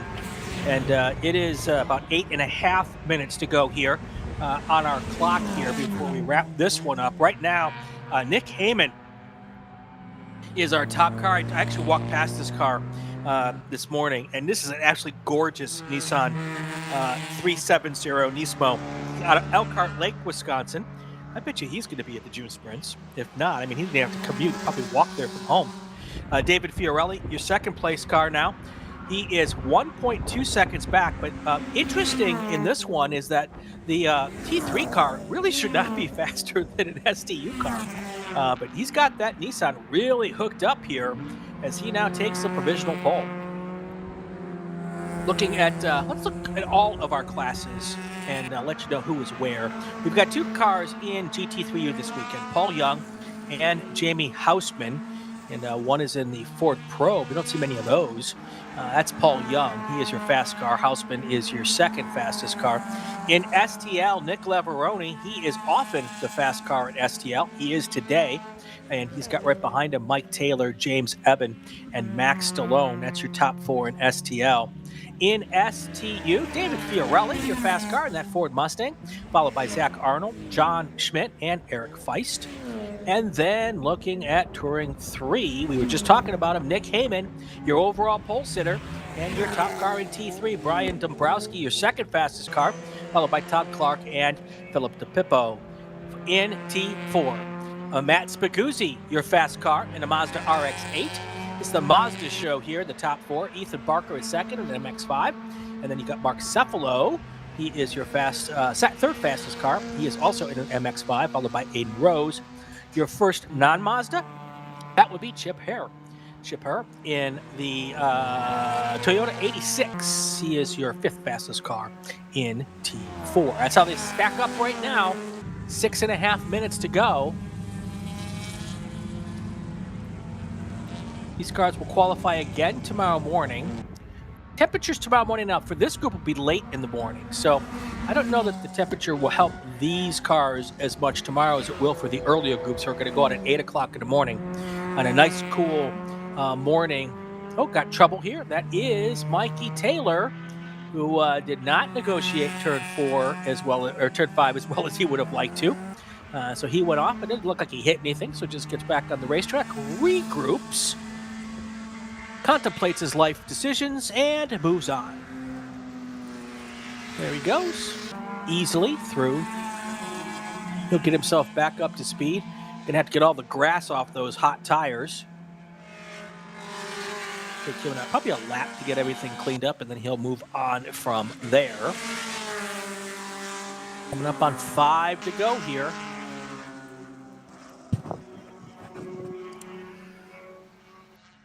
At that 137.158 lap from Nick Heyman, that's going to be hard to beat. So, but they will continue to try because that is what we do. Heyman, Fiorelli, Zach Arnold, Nick Leveroni, Josh Schmidt, Brian Dombrowski, your top 6 right now. These might split start. Typically, I think we split the touring cars and the ST cars here. So we'll see how that plays out. is one of those classes or race groups where a split start often makes some sense here. Because the T3 and the Touring and the ST cars, Super Touring cars, they make their speed in different ways, which kind of is why they often get split apart. There's one of the Phoenix Racing liveried Mustangs coming onto pit lane. Phoenix Racing out of Pennsylvania. They always put together some pretty stout race cars. 4:05 to go here. I like when you look at the hometowns for these drivers and you see this wide swath of America. We've got cars from Wisconsin, our pole center, then Texas, Ohio, of course, because we're in Ohio, Massachusetts, Oklahoma, all the way out from Washington. So Super Tour is bringing out the best of the best here. Most every weekend. Wouldn't know we were. Try that again. Wouldn't know we were in Ohio from talking to you. You know that. There you go. I don't have the proper Ohio accent. No, you're fine. Okay. Yeah. You just don't know the difference between Ohio and Kentucky. Well, that's true. Yeah. That's true. There you go. 3 minutes, 15 seconds to go here on our race clock. And we're having a good time here. Let's see who is in the chat. Let me pull that back up. Let's see here. Boy from New York, he's here. He's here every weekend, it seems. Howdy. Carl T is back. Big B368 3618. Has anyone seen an STU Mini Cooper S? I have not seen any Mini Coopers in STU that I can think of. That doesn't mean that they're not in STU somewhere. He's thinking about putting one together for 2027. If you're interested in that, I would connect with some of the Mini Cooper guys in B-Spec and give you some advice, if nothing else, as to why they haven't maybe done an STU car. But if you like the Mini Cooper, B-Spec and H Production are two places where a lot of them show up. So that is the info I know from that. Boy from New York is in Toronto. So why are you not Boy from Toronto, Boy from New York? Now, I'm guessing you're traveling. Or you were originally from New York. Nick Heyman, your top car in T3 still. He laid that one down and then stopped. He's only put 4 laps on the board. I think he said, it's the best I'm going to do today. But with a 1 second gap between him and second place, that's a pretty good choice there. Ethan Barker's mom is here. She's in Houston. Well, she's not here. She's in the chat. Apparently she's in Houston. Hi, Katie. Thank you for being here as well. Yeah. Anyway, Heyman, Fiorelli, Arnold, Leveroni, Schmidt, your top 5 as we come into the last minute of our qualifying session here. We'll see if anybody else can throw down a good one. Josh Schmidt just put down a personal best, a 139 sector in sector 1. That was after throwing down a personal best lap. Oh, that was in lap number 2. Uh-oh, we got trouble. Is that the Nissan? That's Nick. No, Nick Heyman's already pulled in. That is the... Were you able to see that, Jordan? Okay. That looks like a... He's about to drive right past me. Oh, he's going to stop just far enough away where I can't see the number. 71. 71, that was the red card that we just saw go off. And that would be Richard Dickey, Mazda RX-7. So... Oh, RX-8. It does say RX-8. I just didn't read it right. There we go. All right, time is almost out. I see the starter with a checkered flag in his hand, but he has yet to display it. Waiting for that perfect moment. And, oh, of course, our fine Jordan is going to take me away from the camera. I got you, man. You're following the action. Here comes down through 11 and 12. When this car hits the front straight, that's when the checkered flag is going to come out. I see what you've done here, Jordan. And you will look up and, look at what you've done. There he is, crossing the finish line. Never doubt your director. You know, if you're Top Gun fans, never leave your wingman. Never doubt your director, people. They've got eyes and ears in places where I can't even imagine. He is. Jordan is worth every penny we pay him. Well, and from my TV days, it was always never doubt your director, always doubt your weatherman. Exactly. Weathermen and baseball players, the only two jobs you can bat 33% and make it into the Hall of Fame. Gosh, I hope air traffic controllers are better. Wow.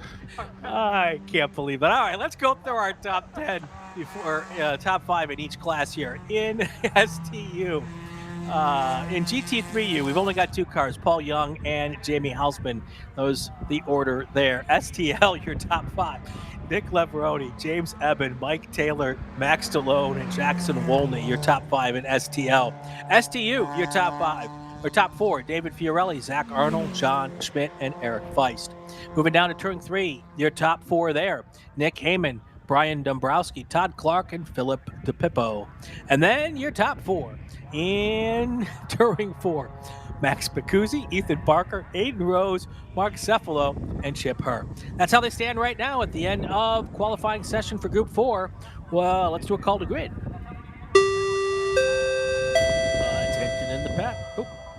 Attention in the paddock. Attention to the paddock. Group 5 cars to the grid. Group 5 to the grid. Your big bore cars, A sedan, GTs 1, 2, and X, and Touring 1 and 2.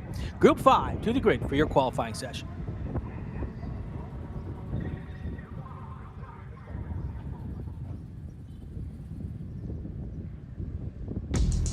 We're not supposed to be out here. Outside expectations. Built for the outdoors. With the capability to climb this high, we're not supposed to be out here. Which is exactly why we are. The off-road ready Mazda CX-50. We're looking for outsiders.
We're back here at Mid-Ohio Sports Car Course. We've got three qualifying sessions left.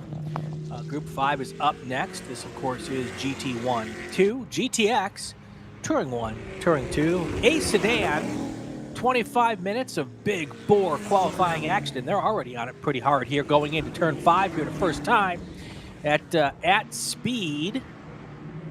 And this is a group here this weekend that has two of my favorite cars in it. Two Dodge Viper race cars. And I just love the way they sound, Tom. Those big 10-cylinder Dodge Hemi motors underneath the hood of those Vipers. I just like, well, anything, 8 cylinders and more. There you go. That's I get you. Oh, a little side by side. That might have been a slight bit of contact there early on in this qualifying session. Well, and there's the other Viper. I believe that is Scotty's Viper, Scotty B. White's Viper there. And then, of course, we have the other one of my favorite cars, the Lamborghini Huracan of Michael McAleenan. So that car is here as well.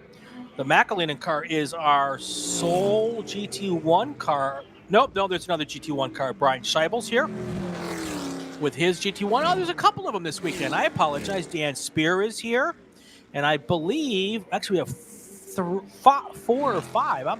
We're very lucky to have that many GT1 cars. GT1's been a little bit of a struggle these days, but we've got 5 cars out here this weekend.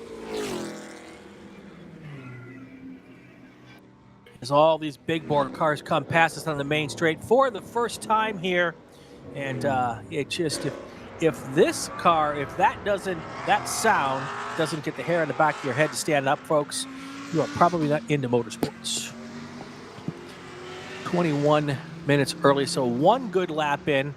Out laps really don't mean a whole lot, but Barry Bowes, No Texas, is our leader at the moment. At least that's what it says on our leader board. I believe that probably means no transponder, but I like No Texas better.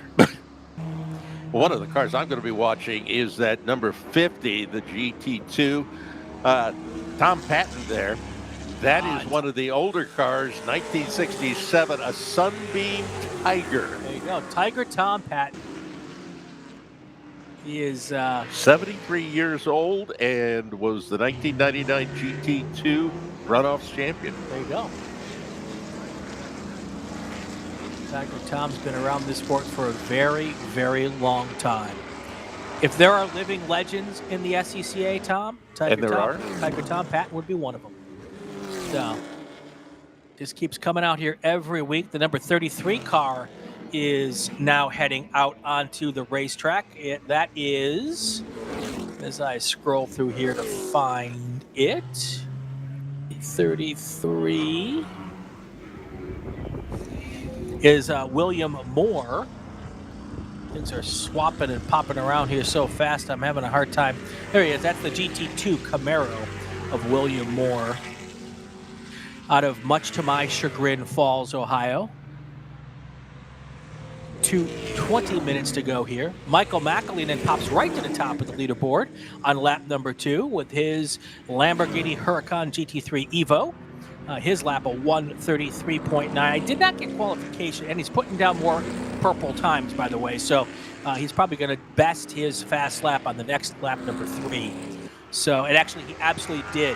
Went down to a 1:25.176. So these tires on these GT1 cars, these slick tires, typically take a lap or 2 or 3 to really come up to temperature. So we usually see the fastest laps in lap 3, 4, 5 or so. So there you have it there. Jared Odrick moves to second place and overall, and GT2 class leader. Of course, Jared, a former NFL player, played with the Miami Dolphins, I believe, and Penn State. The Nittany Lions. Yeah, that's why he's the win in Ohio, because he went to Penn State. So I get that completely.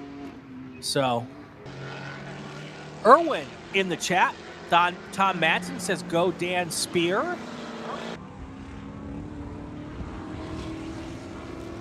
Yeah, got some fun folks with us this weekend in the chat. McAleenan goes purple again for a couple of sectors, so he might be putting on another good lap. He's trying to best a 1:25.1. We've talked about it a lot. The Lamborghini has tons of aero, and there he goes, purple for a third consecutive lap. This time a 1:25.015. So only chipping off a little bit, Tom, this time by. So that means he's starting to get to where the sweet spot is in those tires. We talked about it several times, Tom. The Lamborghini, tons of downforce, not quite as much in the raw speed department compared to some of the other GT1 cars. But on a track like this, downforce is really important. Absolutely. And as we watch the cars making their way through the more technical part of the course, but you've got that long straightaway that the aero is going to have so much effect on the machine. They may not be tremendous passing zones. Down the front straightaway is pretty good. Not too bad going up between turn 1 and the keyhole. Right. Though here in these cars, because you've got that shorter straightaway going into the notch in the keyhole, probably not going to be as much. So aero really down this front straightaway and down the long back straightaway, they are key. Yep. You just seen that Sunbeam Tiger of Tiger Tom Patton just for a second, so, and then we flipped away. But that's another one of those cars. If you like older race cars and you're here at the racetrack, you should stop by Tom's pit and take a look at that Sunbeam Tiger. Yeah, this guy is 73 years old. He's my age, and the car's not that much younger. That's right. That's right. There he is right there. Yep. Comes in and out of our view. We'll catch him here as he comes up in and out of the keyhole. I think one of the problems that you have with cars such as this is the reliability of it. Just trying to keep the wheels under it for the entire distance of a race. All right, you know, something shocking just happened, Tom. Michael McAleenan did not turn a fast lap. Yeah, he came into the pits because his lap's a 1:42.8. So he's either got what he's got to get and he's done, or they're making an adjustment, and then we could see him drop a couple more seconds. Yeah, he's got about 4 seconds on the next fastest car overall. Right, and even further back to the first car in his class, which is in 12th overall. So the second place car in GT1, the fast lap for that car is a 1:34.8. and that is a full 9 seconds slower than the Lamborghini in first place overall. So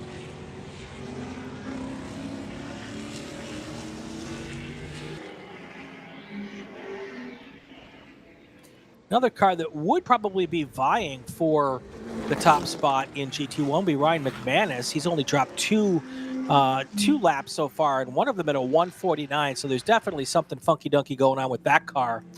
He only did 2 laps, came back into the pits. So when that car is running fast, it's awfully pretty quick as well. So we'll see if they can get that car figured out and back out there. Okay. Looks like he might have gone back to the paddock, and so he'll get another shot at qualifying tomorrow morning. That is one of the things that is helpful with having the 2 qualifying sessions. If you've really taken a swing at it or made a change that really wasn't very good, you don't have to worry about just that one qualifying session. You got one more, one more bite at the apple tomorrow.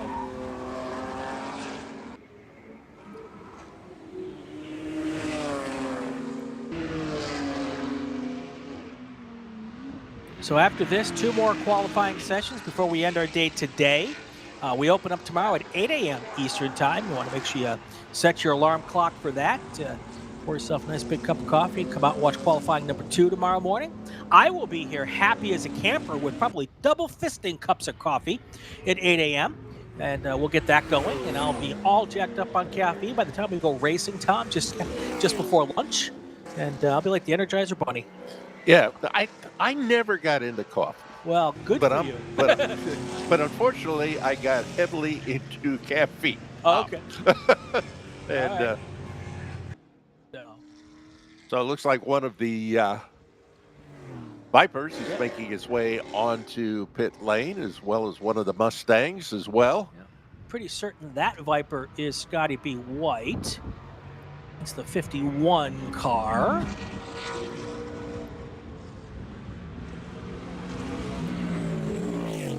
Where is the... No, that's Jonathan Start in the GT2 Viper. You know who I don't see, though? Oh, no. Yep, Scotty looks like he's still out there. He's in the number 0. Oh, we got a car off. Camera on the right side, Jordan? At the bottom of the screen or at the top? Okay. Got it. And it looked like there was also a problem for a car coming through turn number 4 and into 5. Looked like it was going slow, and I don't know whether that was, yep, there it is. So it got off into the dirt. Yep. That was dust that was being kicked up by that Mustang. Yeah, it looks like to get there, they probably had to go through China Beach, right? Yep. So, well, it's now collected its thoughts, and it will... Oh, he's got something wrong with it. A lot of smoke coming from the back of that car. If that is... Ooh, let's hope he stays off the track. Please. Oh, yeah, he's staying off the track. He knows he's got a problem. He's trying to get into a safe spot. That is almost mission accomplished. Thank you very much. If I had a little applause sound effect, I'd be hitting it right now. Good job getting out of the way, behind the wall. No need to go full course yellow for that one. Thank you so much. And we talk about Tiger Tom. He is the in 5th overall in that Sunbeam Tiger, and that is 4th in class. So still wheeling that car pretty well at age 73. I don't know that I can wheel that car that well, and I'm only 55. So.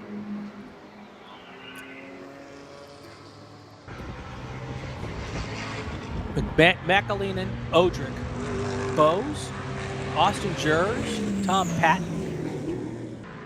Bose is no longer not from Texas, so that's been taken care of on our time on the screens. Number 32, Austin Jers. Then you've got Tom Patton in 5th place. Jonathan Stark is in 6th. Mark Kirby in 7th. Matt Gray in 8th. Terry Gillis and William Moore, they round out our top 5. That's how they stand right here with a little under 10 minutes to go. Let's do this. We'll take our break. I'll do a call to the grid, and we come back qualifying all the way to the checkered flag.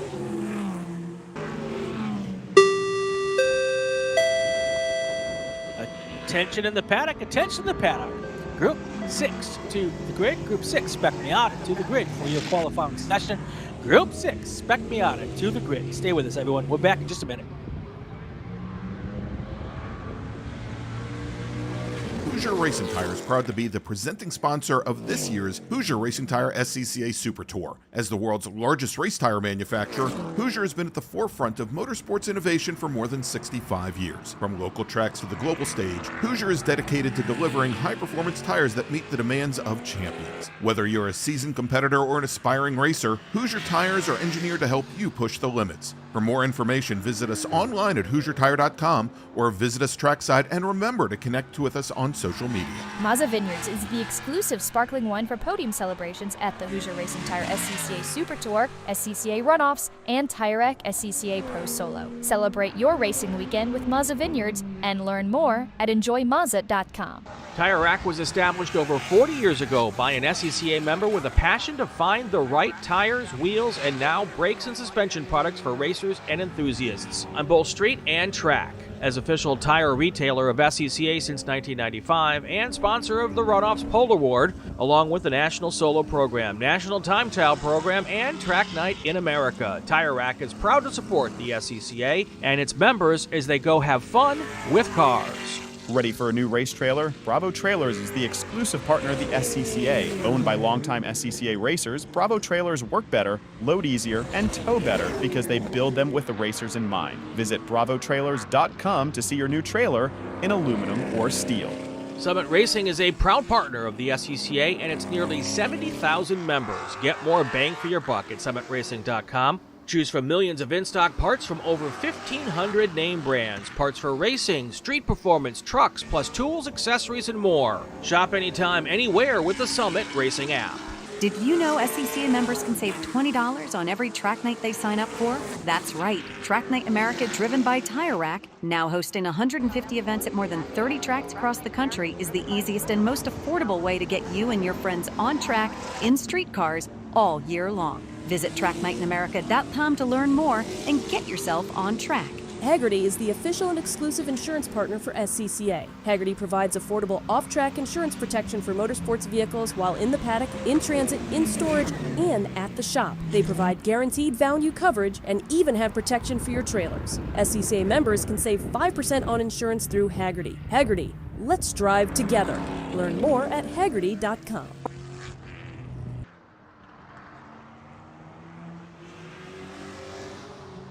Back here, live, DriversEye production of the Hoosier Racing Tire SCCA Super Tour.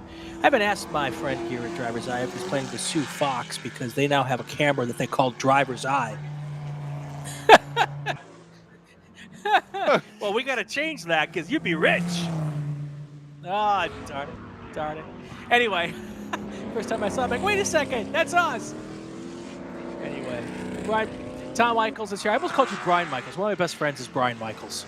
So Tom Michaels is here with me at Mid-Ohio this weekend. Tom, thank you for sitting in with us. Greg Ginsburg, he is off doing Greg Ginsburg things at Summit Point this weekend. So Tom's in here doing a great job helping me out here. 6.5 minutes to go. And I don't think we're going to have as good a weather for the rest of the weekend, Tom, as we have today. That's what it sounded like. And that's a doggone shame because we got some great races shaping up for this weekend. Oh, there we go with the satellite imagery. And yes. So right now, so there is right now there is rain to the south and there is a flying saucer over top. So if you look at that dot on the map, turn 4 is in Cleveland. Turn 6 is in Dayton, and turn 11 is in, what is that, maybe Cincinnati almost? Columbus. So it's a huge racetrack here. We've got 7 hour and 45 minute laps. Right now, the weather's perfect. We've got some rain in the forecast for Friday and Saturday and Sunday, but let's not worry about that till it gets here. 5 minutes to go. Let us take a quick look here at our top 5. It is still Michael McAleenan with that Lamborghini Huracan in the lead. Barry Bowes is now in second. He is your fast car in GT2. Jarek Odrick is in second in GT2, followed by Austin Jers, Tom Patton, and then Jonathan Start. That's your top 5 in GT2, 2 through 6 on the starting lineup at the moment. William Moore, then Mike Gray, Mark Kirby, and Terry Giles. That's your top 10 right now. Looking at some of our other classes, your fast car in Touring 2. Let me pull them up so I'm not wrong. Let's see, Touring 2. Your fast car right now, Scotty B. White in that Dodge Viper. He's 0.2 of a second faster than Bassem Abdallah, who is in second place in the BMW M240IR. And then another BMW M2, that is Austin Kaplan in third place in T2. GTX, just one car, that's the Terry Giles car. GT2, we've been through the top 5 there. GT1, we've got, of course, Michael McAleen, and he is your top car. He's got a big gap between him and the second place car, Dan Scheibel. Brian Scheibel, I'm sorry. Dan Spear is in third. Ryan McManus is in fourth. We've got David Paterick on the starter list, but he has not turned a lap yet, so I'm not sure if he's going to run GT1 this weekend. I know he is here running in Spec MX-5. And then touring A sedan, Daniel Richardson. He was the national champion 2 years ago at VIR. He is your fast car right now. And then you've got Alex Lozano and the Cadillac CTS in second. Philip Smith is in third. And then James Jost is your fourth fastest car in A sedan. That's how they stand with a little over 3 minutes to go in this a little more than 3 minutes to go in this qualifying session.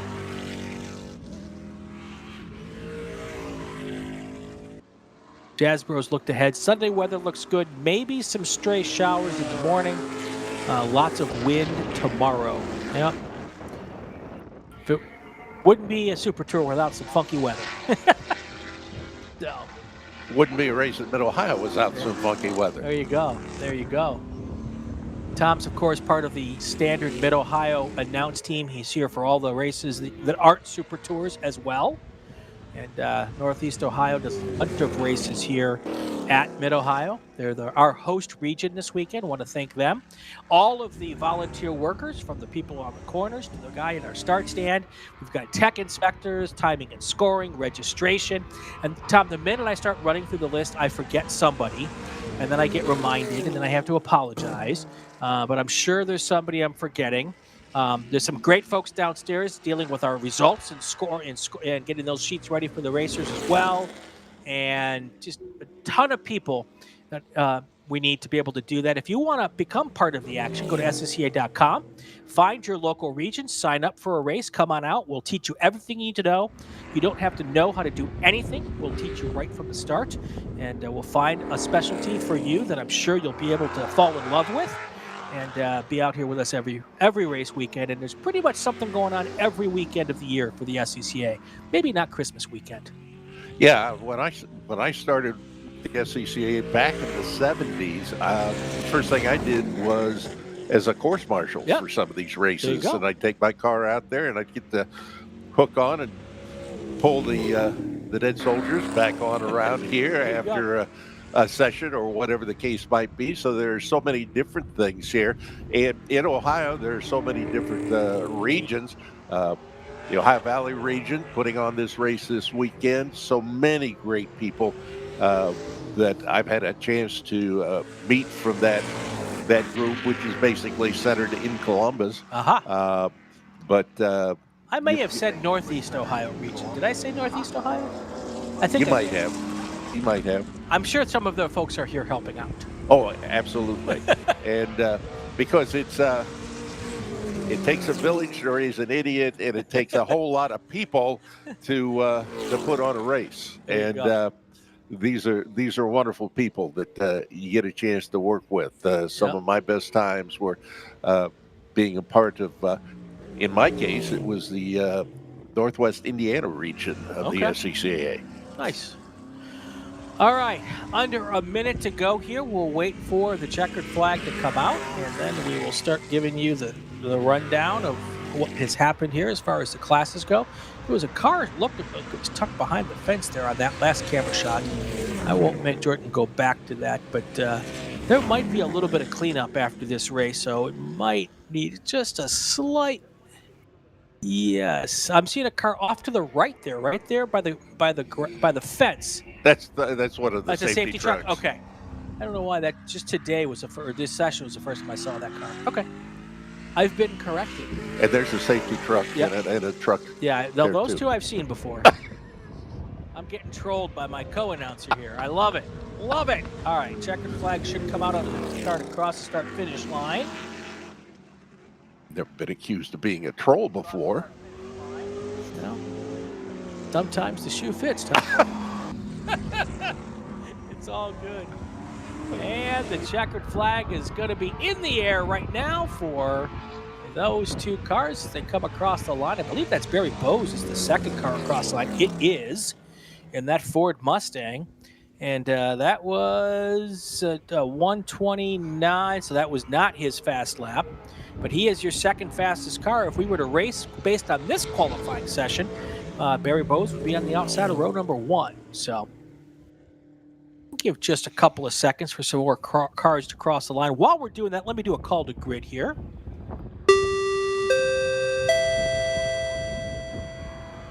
Attention to the paddock, attention to the paddock. Group number 6 to the grid. Group number 6, Spec Miata, to the grid for your qualifying session. Group 6 to the grid for your qualifying session. All right, let's go through the top cars in each class. Right now, your pole sitter is the GT1 car, Michael McAleen. In second place, Brian Scheibel. Third place, Dan Spear, then Ryan McManus. Looking ahead to A sedan, it is Daniel Richardson, your fast car, followed by Alex Lozano, Philip Smith, and James Jost. Now to GT2, we've got Barry Bowes, Jarek Audrick, Austin Jers, Tom Patton, and William Moore. GTX, we've got one car, Terry Giles. And then in Touring 2, your fast car, Scotty B. White, followed by Bassam Abdallah and Aaron Kaplan. That's going to do it here for qualifying for group number 5. Group 6 is next. Stay with us, everybody. We'll be back in just a few minutes.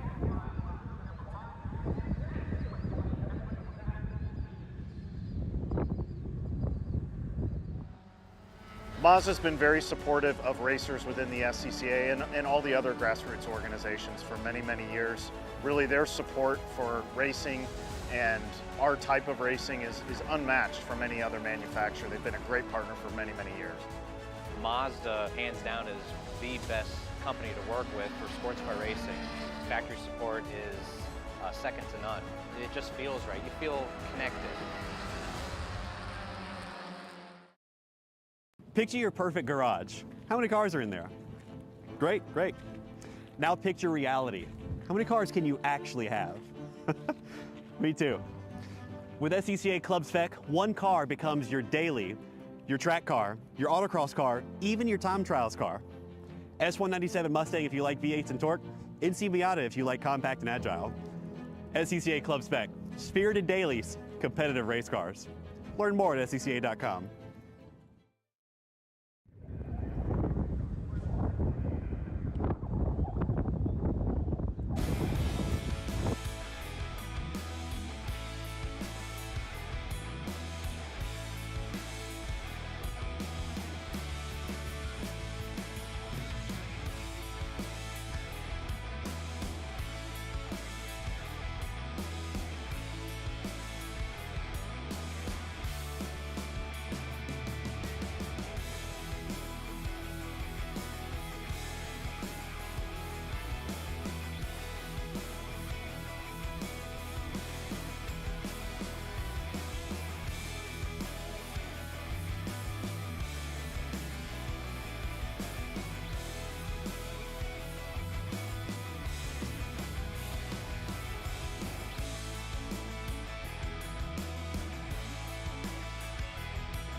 Yeah, back here live at Mid-Ohio Sports Car Course.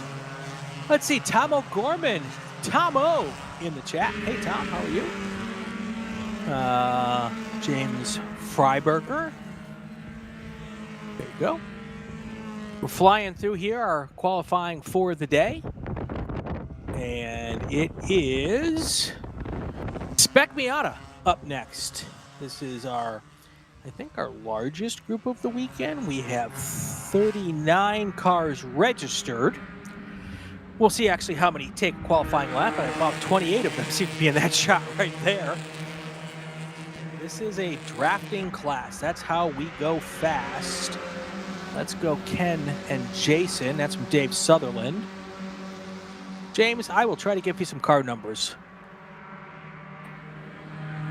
Throw those out there as we go through our list here. Look at that group. All bunched together. These cars make their fastest speed in groups of about 4 or 5. So that is not an uncommon look for us here in Spec Miata. A lot of teammate action going on as well. So we will check to see how they come across the line here. First 2 cars, that is the Wheels America cars of Logan and Matthew Stretch, I believe. But there's a bunch of them that all look the same. Let's see. That's actually... not exactly sure which 2 were the ones up front. There's several of those red, white, and blue American flag liveried cars, so it's tough to say which 2 those were. I didn't catch the numbers when they came by.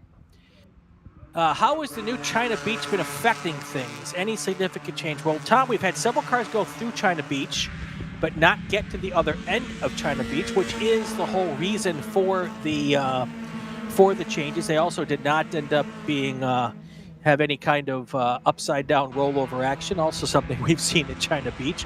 So I would say at early blush that it has been successful so far. So that seems to be, it's a different profile. You'll see it right here, Tomo.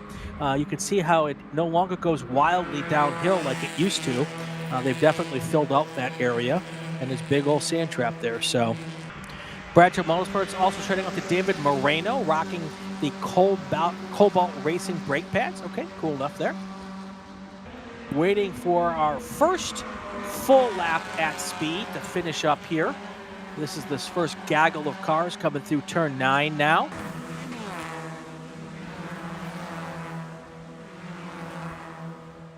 A couple cars putting a wheel off there.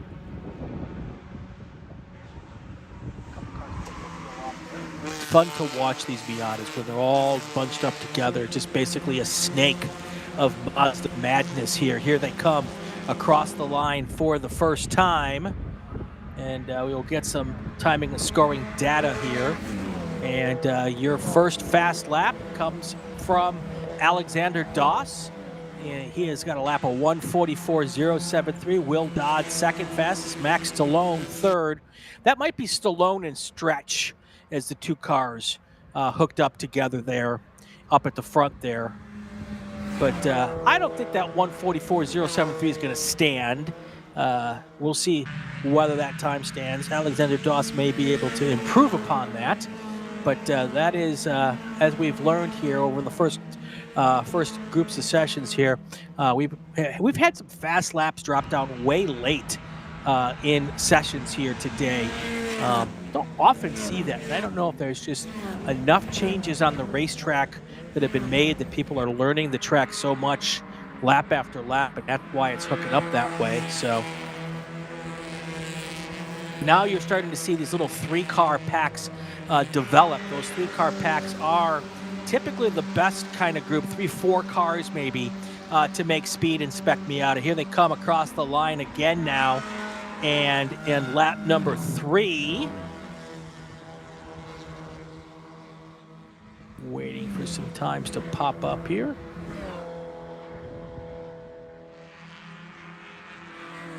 Got less than 20 minutes to go here in our second to last qualifying session of the day.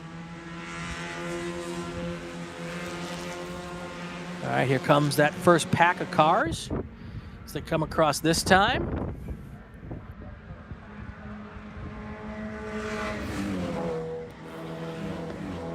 And not a faster lap, but Alexander Doss holds on to the top spot. That 144.073 held up again here. Now Max Stallone in second place. He had a really good lap. It was his fastest lap, but still 2/10 slower than Doss, who is your leader right now. So right now, the top 5, Doss, Stallone, Logan Stretch. Austin Gravett moves up to 4th. Will Dodd drops to 5th. David Moreno is in 6th. Mike loves the Miatas. Well, that's good. We have plenty of those here this weekend for you.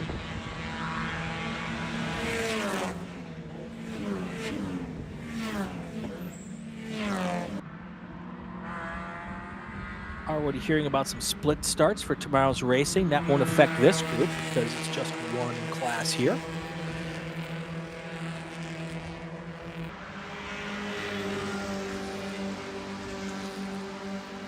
While I would be shocked if a fast lap on lap 2 holds up here for the entire session. Crazier things have happened. But 0.2 of a second up on the rest of the field, that lap by Alexander Doss.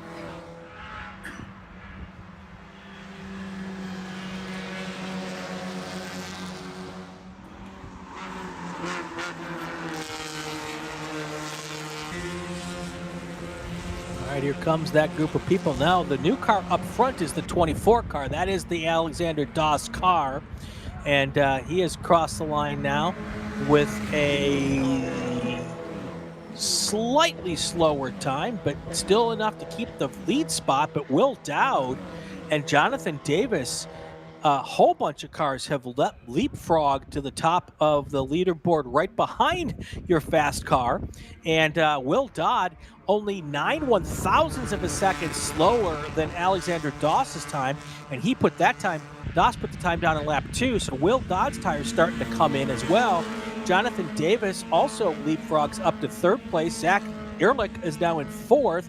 David Moreno moved up to 5th, but Max Stallone and Logan Stretch have dropped down now to 6th and 7th. So some big changes on the leaderboard here after lap number 4. Still 16:45 to go or so on the clock. So lots of time left in this session. But now it sounds like these cars starting to figure out the track a little bit. The tires starting to heat up to where they want them. And now it looks like we've got a bit of a battle going for the top spot on the leaderboard. Absolutely. These cars are so much fun to watch. Certainly during the races. And here, it looks like a race out there right now. You've got freight trains all up and down this track, 2x2 and other sections of the race course right now up on the big screen. Taking a look. We saw just momentarily coming off turn 9 down into Thunder Valley. This is off Thunder Valley, up through the carousel turn. Now the final set of turns onto the front straightaway. And we'll see. And Max Stallone now goes to the top into number 103 on his 5th lap, a 143.871. He's out of Lakeway, Texas, and he's in the Mazda Miata 2001. So Stallone goes to the top. Now Doss did run his fastest lap of the session in this last lap. He's only 3/1000ths of a second behind Stallone here. So Doss turned a 143.874. Stallone a 143.871. That is about as close as you can be without being tied. Only 0.003 of a second separate the 103 car of Max Stallone and the 24 car of Alexander Doss.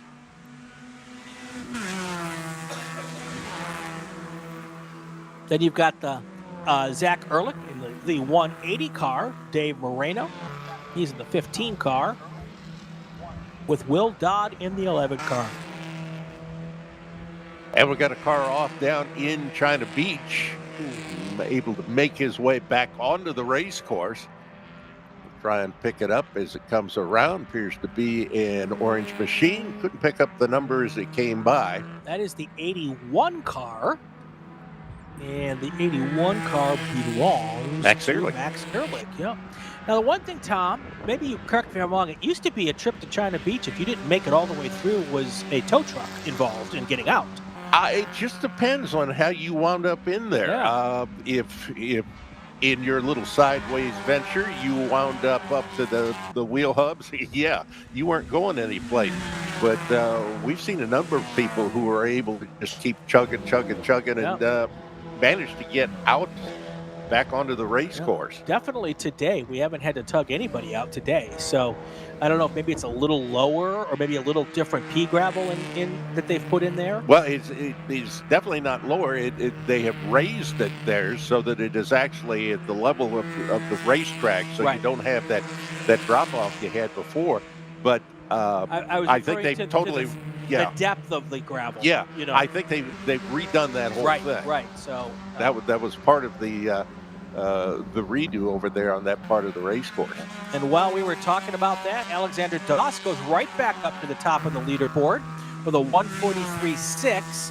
And then Max Stallone and Logan Stretch, they retook the second and third spot. So now they've put down some fast laps. Max Stallone also just put down a purple sector 1. So he's on a flyer as well. So he might have his eyes set on the pole position in this race. We'll see what he does in sector 2.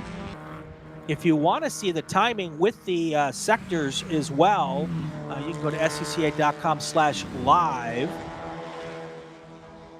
And then you can see a very similar timing screen than we, the announcers, get to see.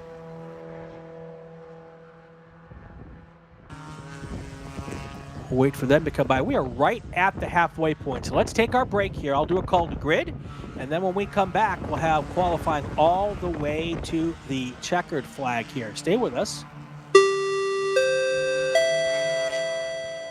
Attention in the paddock. Attention to the paddock. Group 7 cars to the grid. Group 7 cars to the grid for your qualifying session. Group 7, Formula Atlantic, Formula Continental, FE2, Prototypes, and Prototype 2.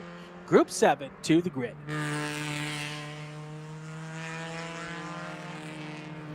For more than 30 years, championship-winning drivers have demanded the Hawk Performance braking advantage. Now you can experience that same advanced technology on your daily car, truck, or CUV with Hawk Performance street products. With brake pads, rotors, and fluids that deliver smooth braking for muscle cars and tuners, Super Duty solutions for tow vehicles, custom-engineered motorsports friction designed specifically for road racing, autocross, drag, and everything in between, Hawk has all your braking needs covered. Visit hawkperformance.com to learn more. Hawk Performance, what's stopping you? Summit Racing is a proud partner of the SCCA and its nearly 70,000 members. Get more bang for your buck at summitracing.com. Choose from millions of in-stock parts from over 1,500 name brands, parts for racing, street performance, trucks, plus tools, accessories, and more. Shop anytime, anywhere with a Summit Racing app. Ready for a new race trailer? Bravo Trailers is the exclusive trailer partner of the SCCA. Owned by longtime SCCA racers, Bravo Trailers work better, load easier, and tow better because we build them with racers in mind. Visit bravotrailers.com to see your new trailer in aluminum or steel. For more than 100 years, Sunoco, SCCA's official fuel partner since 2001, has been fueling victories on and off the track, which is why Sunoco has trusted to fuel over 50 series of racing, driving, and winning, including the SCCA National Championship runoffs, SCCA Pro Racing, Trans Am, and NASCAR. To find race gas near you, visit SunocoRaceFuels.com or call Sunoco at 800-RACE-GAS. Want to try SCCA racing, but with an appropriate focus on fun and learning? The SCCA Race Experience program is exactly that. With both short sprint races you can drive by yourself and endurance races you can do with friends. All you need is an SCCA membership, a driver's license, a properly equipped car, and the right driver gear. Visit scca.com/racex to find more information and events near you. It's the 2025 Hoosier Racing Tire SCCA Super Tour, the premier amateur road racing series bringing together top SCCA road racers from across the country. The Hoosier Super Tour visits some of the greatest tracks in North America, showcasing each of our 23 car classes. From production to GT cars, prototypes to Formula cars, the Hoosier SCCA Super Tour packs a ton of wheel-to-wheel racing action into every event.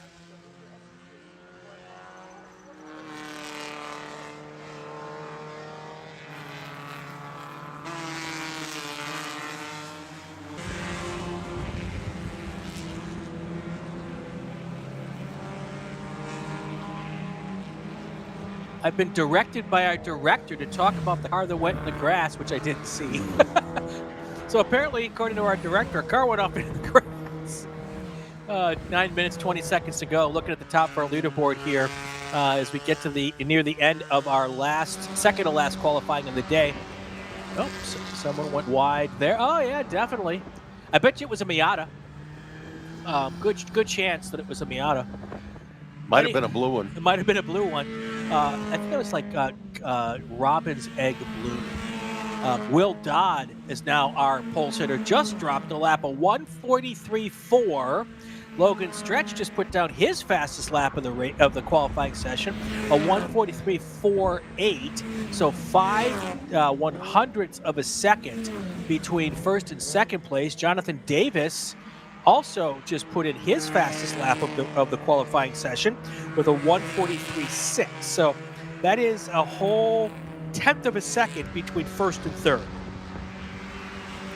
That moves Alexander Doss, who's been at the top of our leaderboard for most of the session, down to fourth place. More trouble. Oh, there's a car that car got into the wall, it looks like, and may have gotten it. Is there tires there? I don't think so. I think that is right there at the concrete. Or did it just pull as close to the wall as it could get to try to not get runned over? Well, I have a feeling it's right up against the wall. Yeah.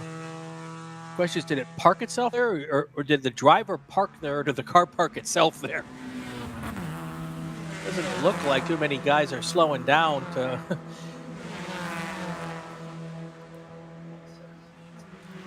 Okay. We're thinking it might be the 27 or the 177 car. We're thinking maybe car number 27, which would be Chris Ephraimitis. Thank you for help from our producer there on the pronunciation. If it's wrong, we'll blame it on Brendan. But that makes sense to me. Now, depending, that car in that situation right there, Tom, could bring out a full course yellow. Because with them coming through that little kink there, full song, I certainly wouldn't want to sit there for a long period of time. And I don't think there's a cutout in the fence to actually get through if the driver were to climb out. No, not at that part of the racetrack. I think that they've taken all the cutouts here because the FIA wanted to inspect the track and recertify it. And I know I've heard the FIA is very negative on the fence cutout. Oh, that car is now gone. No, that's a different part of the racetrack. Yeah, that's over there on the long straightaway. The car's not. That's coming off so this turn is Thunder 9. Valley. Yes. Okay. I still wouldn't want that car there. And here comes your safety car.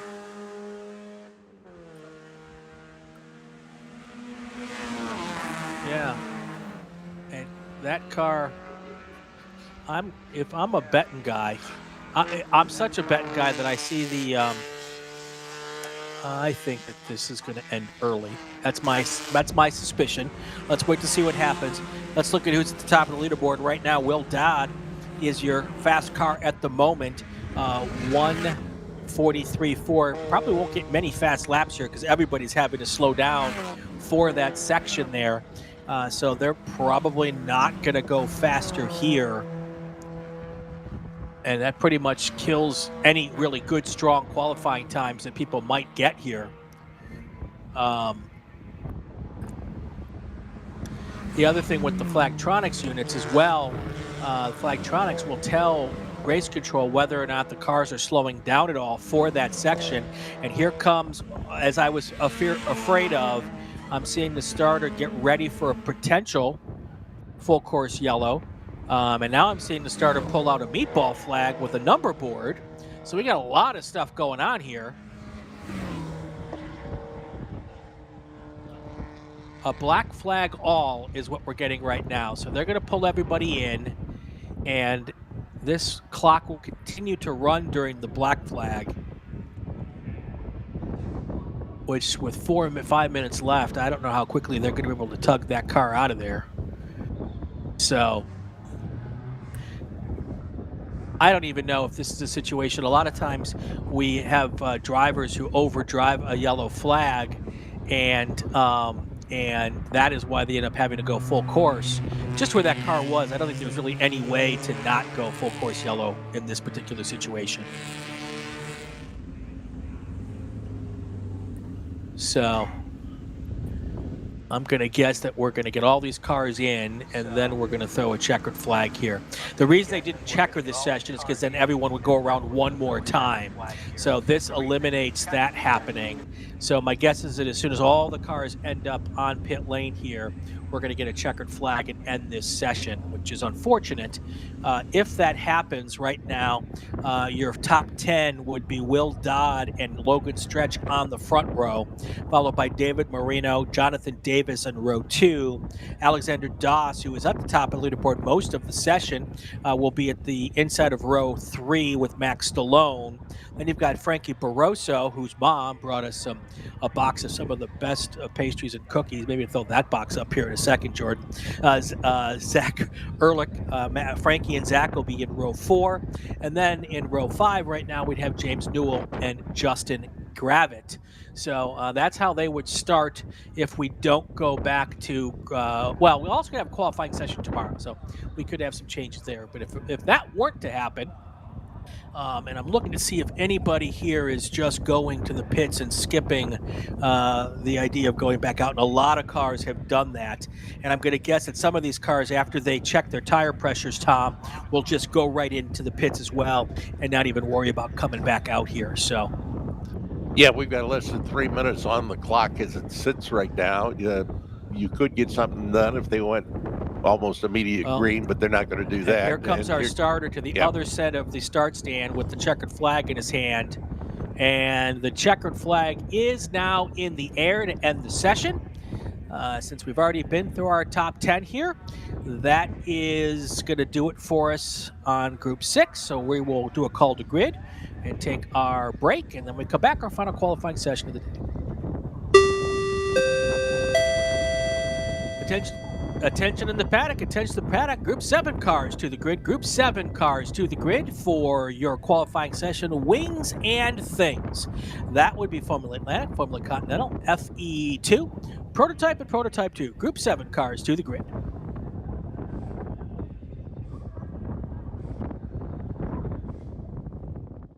My customer experience with Mazda has been absolutely fantastic.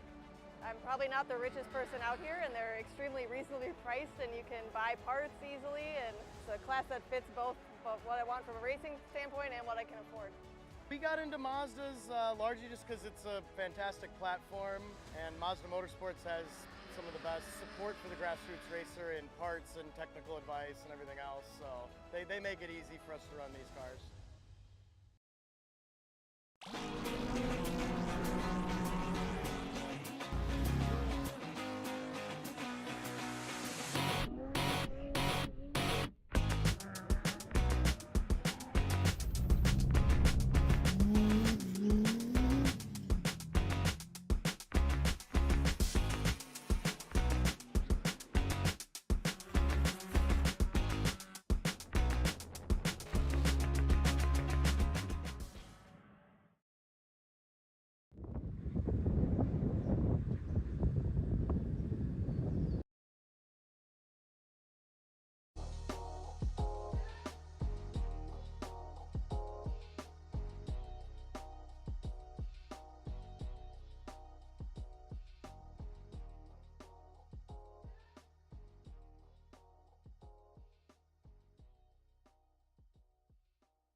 Back here live at Mid-Ohio. One more qualifying session to go for the day. This is Wings and Things.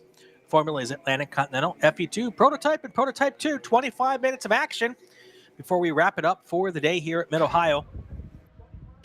These cars will be on the track tomorrow in the morning for a qualifying session right around, I would say, 11 o'clock or so. I'm sorry, right about 12 o'clock or so. I'm looking at the wrong schedule. Never mind. Let me start over. Right around 10:30. And then they will come back for the last race of the day tomorrow. So that's what we got coming up here.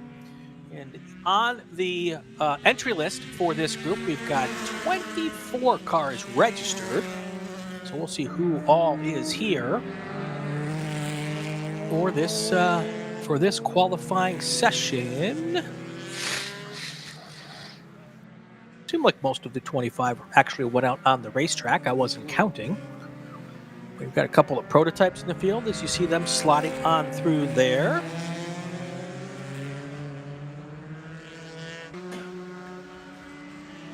.23.5 minutes here. Just underway, just getting started. Haven't even gotten our first out laps across the start-finish line.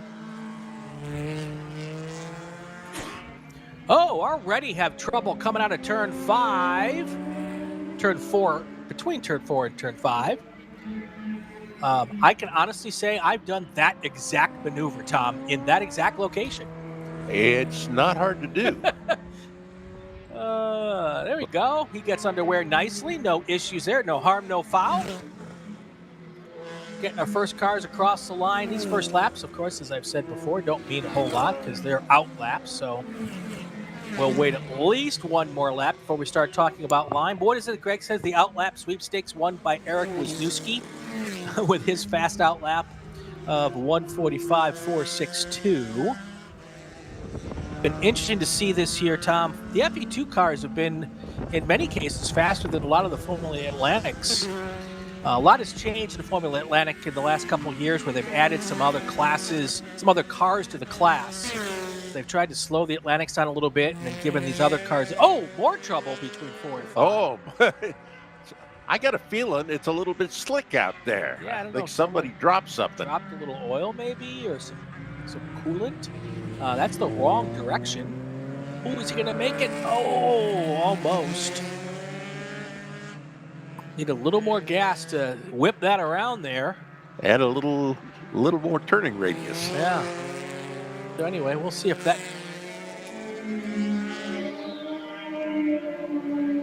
All right, so now we've got our first cars coming across the line on lap number 2. And we'll see who else comes.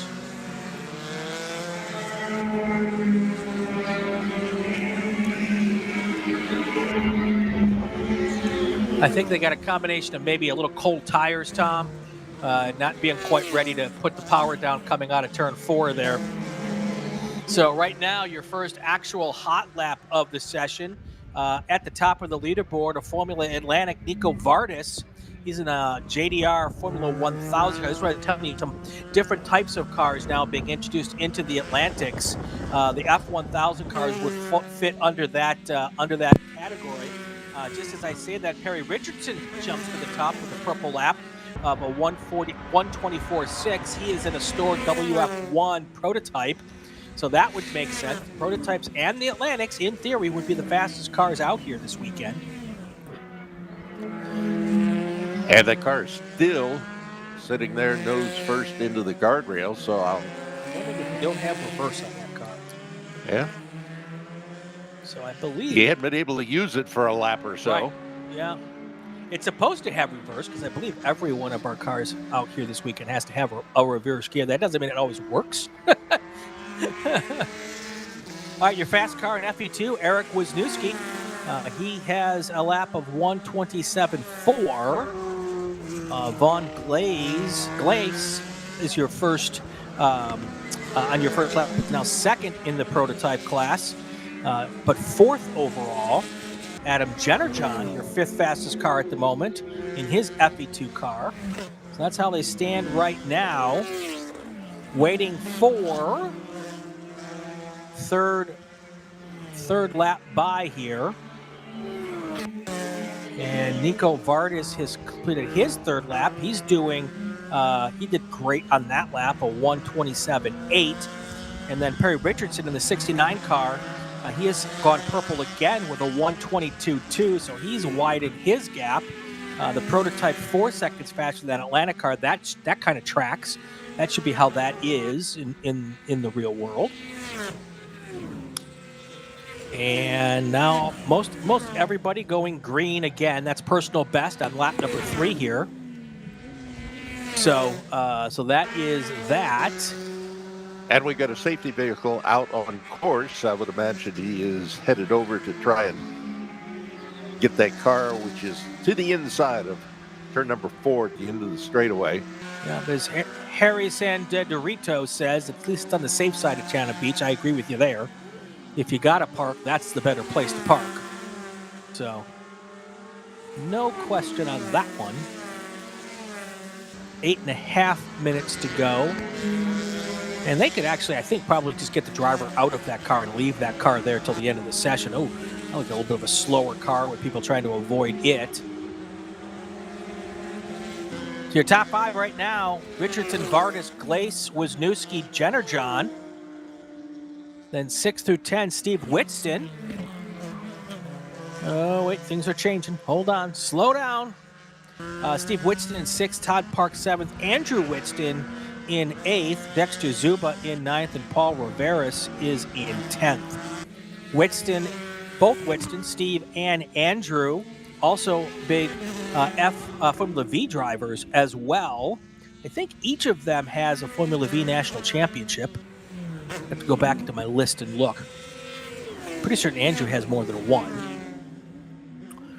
I'll have that info for you tomorrow. So you have to listen. This is my deep tease, Tom. If you want to know if I'm right, or someone in the chat will tell me. So, don't tell me we have consultants here too, like in TV, who are always telling you, "Hey, you got to promote. You got to promote. You got to promote." Tease ahead. Pretty soon they're going to ask us to do happy hands. Anybody who's ever worked in TV knows what a consultant's happy hands is all about. Well, caution is out at the start stand, and this is a full course caution, it looks like. Yep, it is. I'm guessing they're going to try to take care of that car in turn 4. I don't see anything else on the racetrack. Did you see anything else, Jordan? All right, so I guess this is for turn number 4. We are going to take our break and get that out of the way. So when we go back to green, we should have all the action to the checkered flag. Stay with us, everybody. We'll be right back. Hoosier Racing Tire is proud to be the presenting sponsor of this year's Hoosier Racing Tire SCCA Super Tour. As the world's largest race tire manufacturer, Hoosier has been at the forefront of motorsports innovation for more than 65 years. From local tracks to the global stage, Hoosier is dedicated to delivering high-performance tires that meet the demands of champions. Whether you're a seasoned competitor or an aspiring racer, Hoosier tires are engineered to help you push the limits. For more information, visit us online at HoosierTire.com or visit us trackside, and remember to connect with us on social media. Summit Racing is a proud partner of the SCCA and its nearly 70,000 members. Get more bang for your buck at summitracing.com. Choose from millions of in-stock parts from over 1,500 name brands, parts for racing, street performance, trucks, plus tools, accessories, and more. Shop anytime, anywhere with the Summit Racing app. Hagerty is the official and exclusive insurance partner for SCCA. Hagerty provides affordable off-track insurance protection for motorsports vehicles while in the paddock, in transit, in storage, and at the shop. They provide guaranteed value coverage and even have protection for your trailers. SCCA members can save 5% on insurance through Hagerty. Hagerty, let's drive together. Learn more at Hagerty.com. Mazza Vineyards is the exclusive sparkling wine for podium celebrations at the Hoosier Racing Tire SCCA Super Tour, SCCA Runoffs, and Tire Rack SCCA Pro Solo. Celebrate your racing weekend with Mazza Vineyards and learn more at enjoymazza.com. For more than 30 years, championship-winning drivers have demanded the Hawk Performance braking advantage. Now you can experience that same advanced technology on your daily car, truck, or CUV with Hawk Performance Street products. With brake pads, rotors, and fluids that deliver smooth braking for muscle cars and tuners, Super Duty solutions for tow vehicles, custom-engineered motorsports friction designed specifically for road racing, autocross, drag, and everything in between, Hawk has all your braking needs covered. Visit hawkperformance.com to learn more. Hawk Performance, what's stopping you? If you like what you see today, become part of the action by joining the Sports Car Club of America. Whether you want to drive, flag, organize, officiate, have fun with cars, or meet 65,000 enthusiast friends, SCCA offers plenty to feed your motorsports obsession. Ask someone trackside how to get involved, or visit scca.com for more information.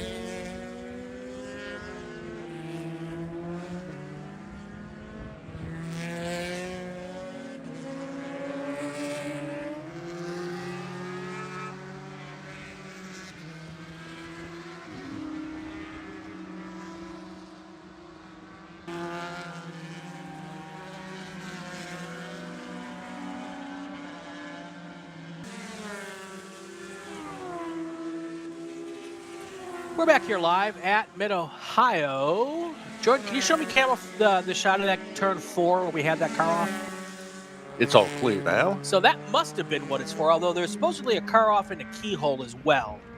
So I don't know if that has been cleared. But, well, there's the exit of the keyhole. Doesn't look like there's anybody there. And there's the entry to the keyhole. All right, well, maybe they've already self-cleared themselves. But there's a little prototype battle going on right there. There is, let's talk about our top of the leaderboard right now that we're back to green flag action. Perry Richardson, your fast car in the number 69 store WF4 from Los Gatos, California.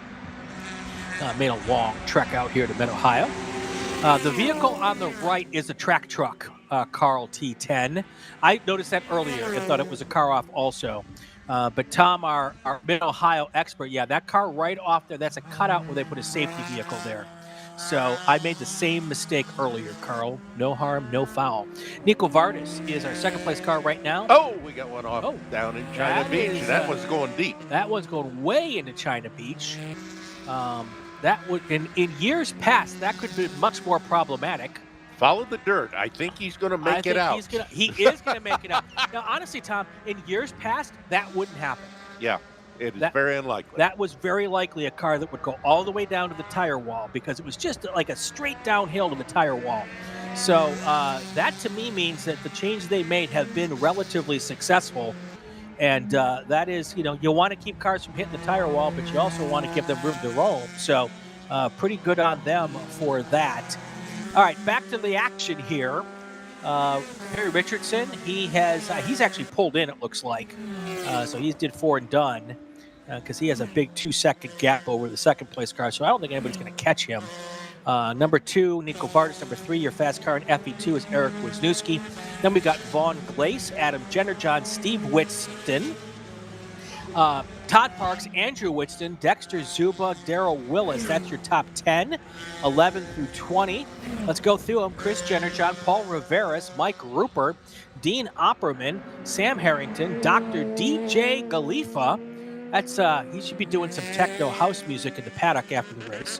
Brian Palazzo is in 18th. Jeremy Swank is in 19th, and then Keith Joslin is your fast car, or is your number 20 car. So that's where they stand right now with 11 minutes to go here in our last qualifying session of the day.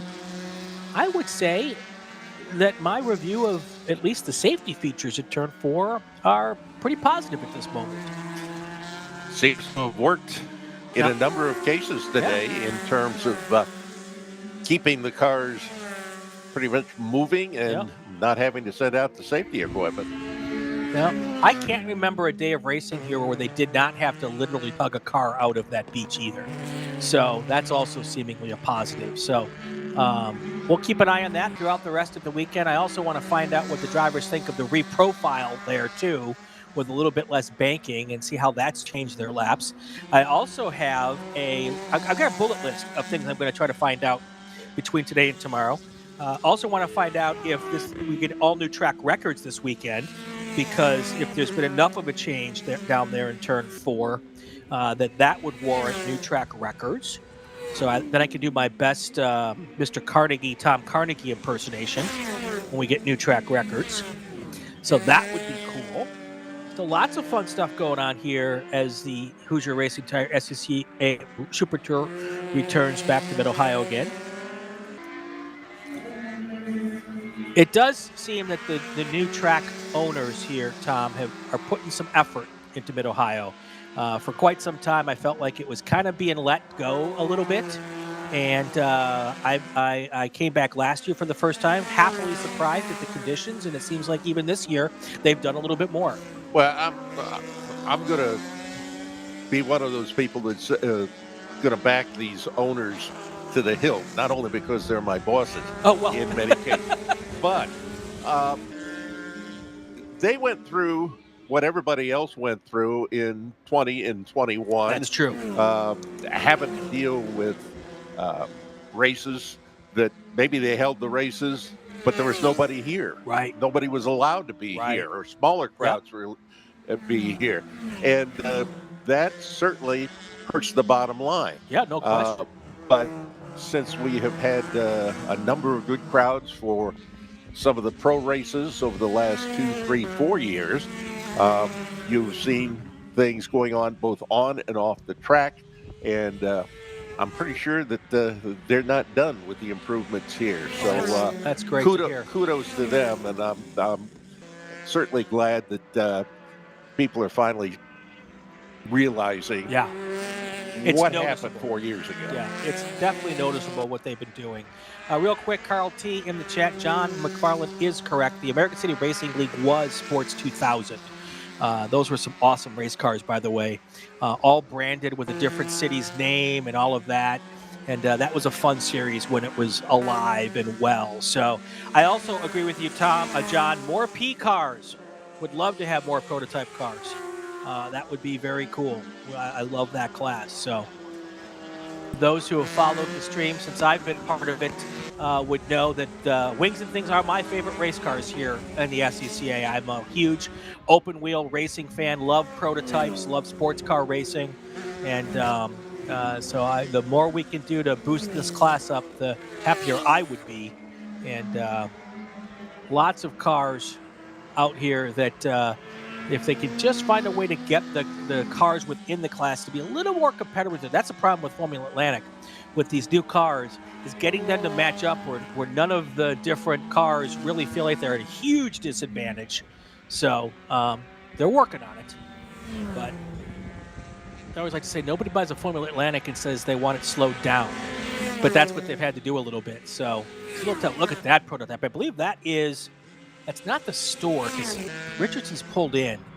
That is, I think that is Todd Parks in his Kreider CSR1 that we just saw coming through the screen. It's this black car right here. That car is absolutely hooked up.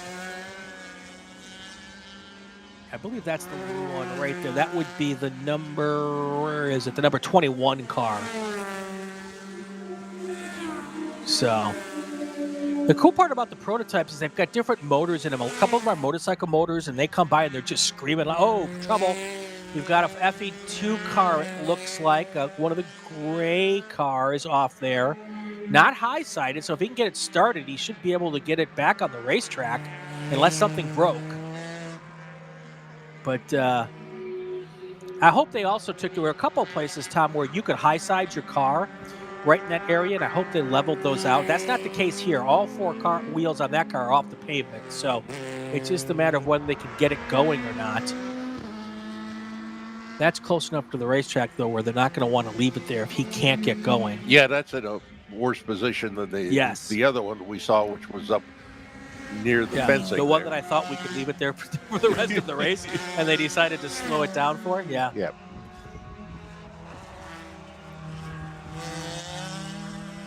So right now, Perry Richardson continues at the top. Ran just the 4 laps there.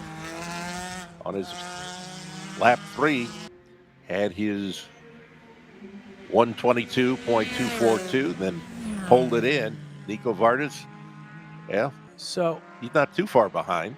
So we were told earlier in the chat, and I missed it, but our producer, who is much more on top of it than I am, noticed someone mentioned that there seems to be a little bump now where the new pavement and the old pavement meet each other, right there at turn 4, Tom. And maybe these cars low to the ground are not negotiating it as well as they haven't quite figured that out yet, which would make sense because we've had a couple cars go off there.